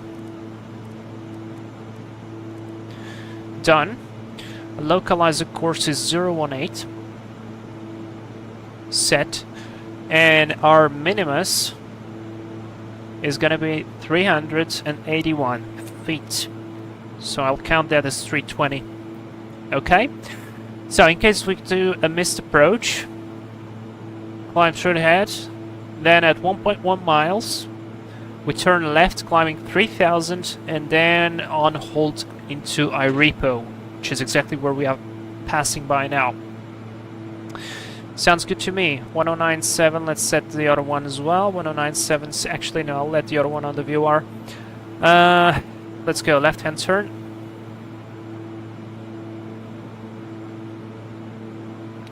Speed is good. I'll just intercept the localizer and ILS.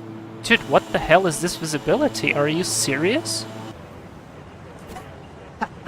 It didn't even change the airport.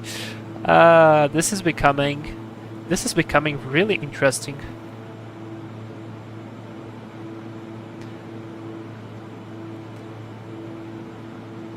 Dusk, and also how in God's name is this airport legal? What do you mean by legal?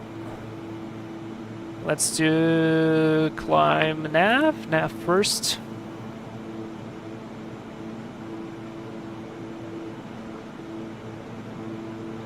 What do you mean by legal? It was an Air Force base, but it shows as international.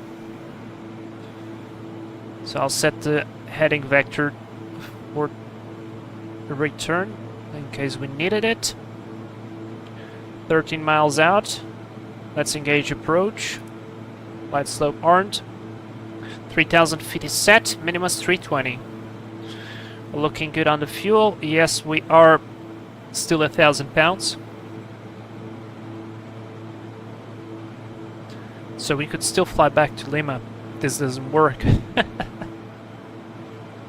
Oh god, I'll take the tailwind. Just, guys, pay attention to the wind. As we're gonna start descending, just pay attention to the wind. Alright? Right now it's a 5 knot headwind. That's exactly why I had that crazy vertical speed happening. Just gonna remind us looking at another airport. No, this airport is fine. I mean, it looks fine. Localizer identification is right. Everything is right. Everything looks good. Temperature is basically kind of standard. Kind of. Alright, we're gonna catch the glide slope now. Watch the wind. And I still think I did a good job on that VOR approach. Yeah, look at that. I want to take a screenshot. This goes directly into Discord.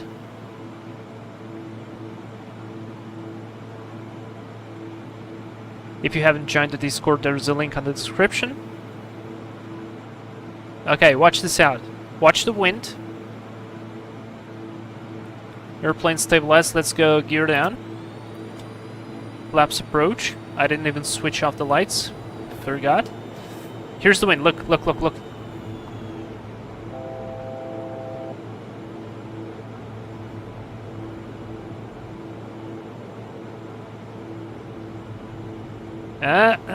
Not yet.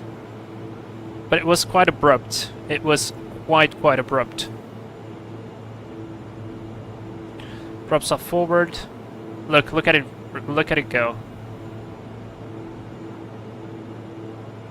Look at it slowly go.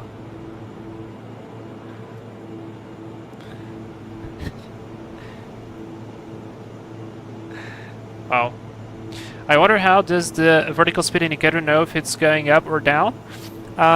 Basically, the way the vertical speed indicator works is it is basically an altimeter with a small hole in it. So let's say if you go up, the pressure on the outside changes, right? So but because it has a little delay, and it will not like immediately evacuate that extra pressure that is inside of the altimeter. But we need to add a bit of power. Kind of slow there. Want to keep approach flaps and a speed 120. Walking brake is off. So it needs to evacuate that extra pressure, and the rate of which the difference of pressure, the instantaneous difference of pressure, is the way the altimeter works.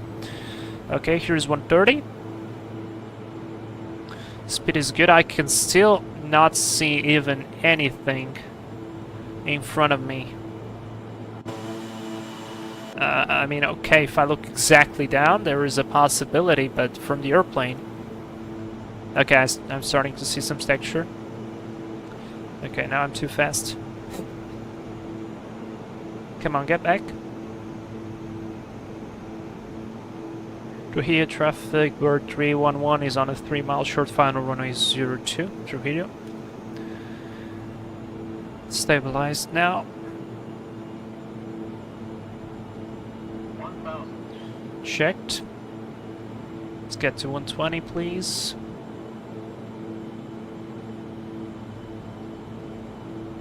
Thank you. Alright, looking for the minimus now, 320. Altimeter and outside. You guys watch outside, I watch the altimeter. Or you guys write me when it will pass 420. You write 100 to go. Oh, there we go. Runway is assigned. Oof, okay. We break out. Probably there's a little bit of tailwind. I'll just accept it.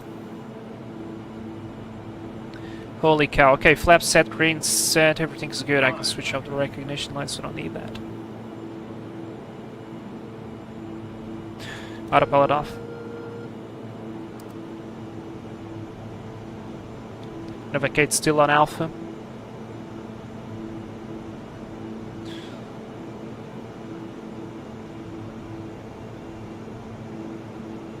Bit fast, correcting.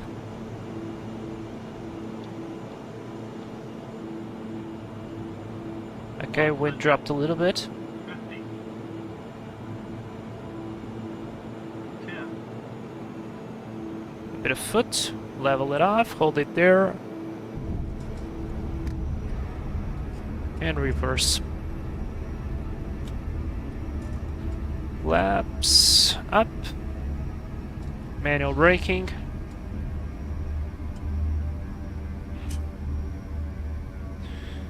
Ooh, holy shit, guys. This one was tough. It was tough. I'm feeling tired. I'm honestly feeling tired now. Holy cow, landing lights off. Anything hot off, auto fader, auto ignition, transponder. Did I just pass it? Yes, I did.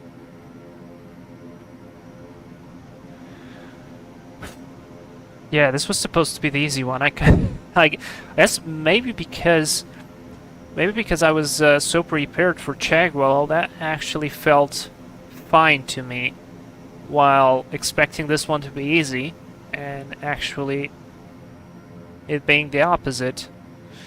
Probably that was the cause. Strobe lights off.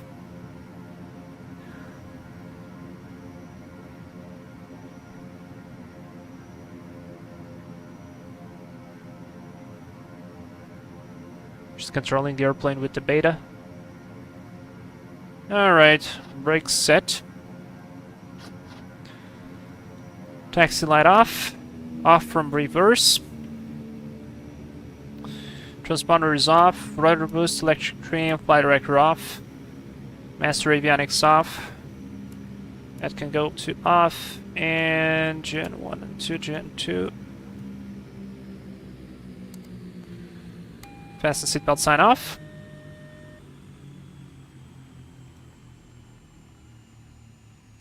Below 30. Feather, feather.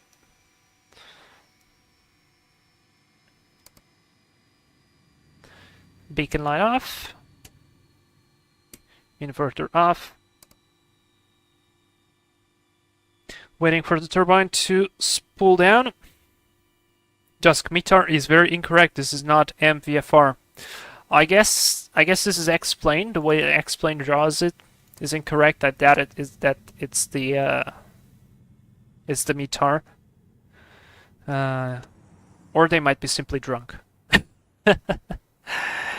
Anyways, guys, welcome to Trujillo. What a stream. Holy hell, I feel tired. This has been such a marathon. All the way from Lima, all the preparation with it. From planning to Tinga Maria, from planning the fuel, the minimas, from taking the decision to not go and try to force the landing in Tinga Maria because the ceiling was too low in the middle of the mountains. That was... I mean, that's aviation, kind of like some people say that sims are not useful, but look, today we had to take a decision. You just try to imagine yourself sitting on that King Air, looking at outside and looking at the clouds, at the terrain, understanding what are the limitations of your plane, and remembering you have 4 people on board that you are responsible for, and as well, of course, yourself. So... I tried it, kind of looked okay. We had a gap, but ended up not working, so we aborted and went around. And then Chagwell was really cool. I think it worked out really well, apart from the fact that I by mistake left the parking brake on. Now I guess I understand why the checklists usually have check the parking brake, even though in real life it would be really difficult, but now I totally understand. And finally, I was expecting a very easy landing in Trujillo right here, and well, it was exactly the opposite. Very low visibility, changing winds. The VOR was not really good. I mean, according to the METAR, it would be possible to fly the VOR approach and then do the visual circuit, but man, look at this visibility. I mean, we can barely see the end of the runway right there. So... yeah, anyways, we had to go around and land via the ILS, briefed it out, and did a good job.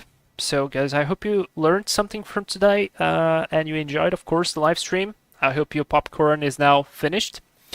And I want to thank you all for being here, for supporting me. Hit that like button, subscribe for more adventures. Next live stream, I'm not sure what I'll be doing, but I have something that... might be coming soon. It's on a jet. I don't want to disclose it yet, but it should be challenging as well and pretty fun. If not, I feel like we deserve a little bit of rest. And maybe some normal operations. Into somewhere, some more VATSIM, some stuff. Alright guys, thank you very much. That's been it. I want to wish you a great weekend, a great rest of weekend. And a great start of the week. We're going to see you next weekend for more. It's going to be Easter. So actually, I have something coming for Easter. I hope. At least I'm going to try to do it. But anyways, that is it. Syncresh Live. Shh. Don't tell anybody. Have a nice rest of the weekend. Have a nice week, guys. You guys are awesome. Thank you very much for your support. I love you. See you next time. Bye-bye.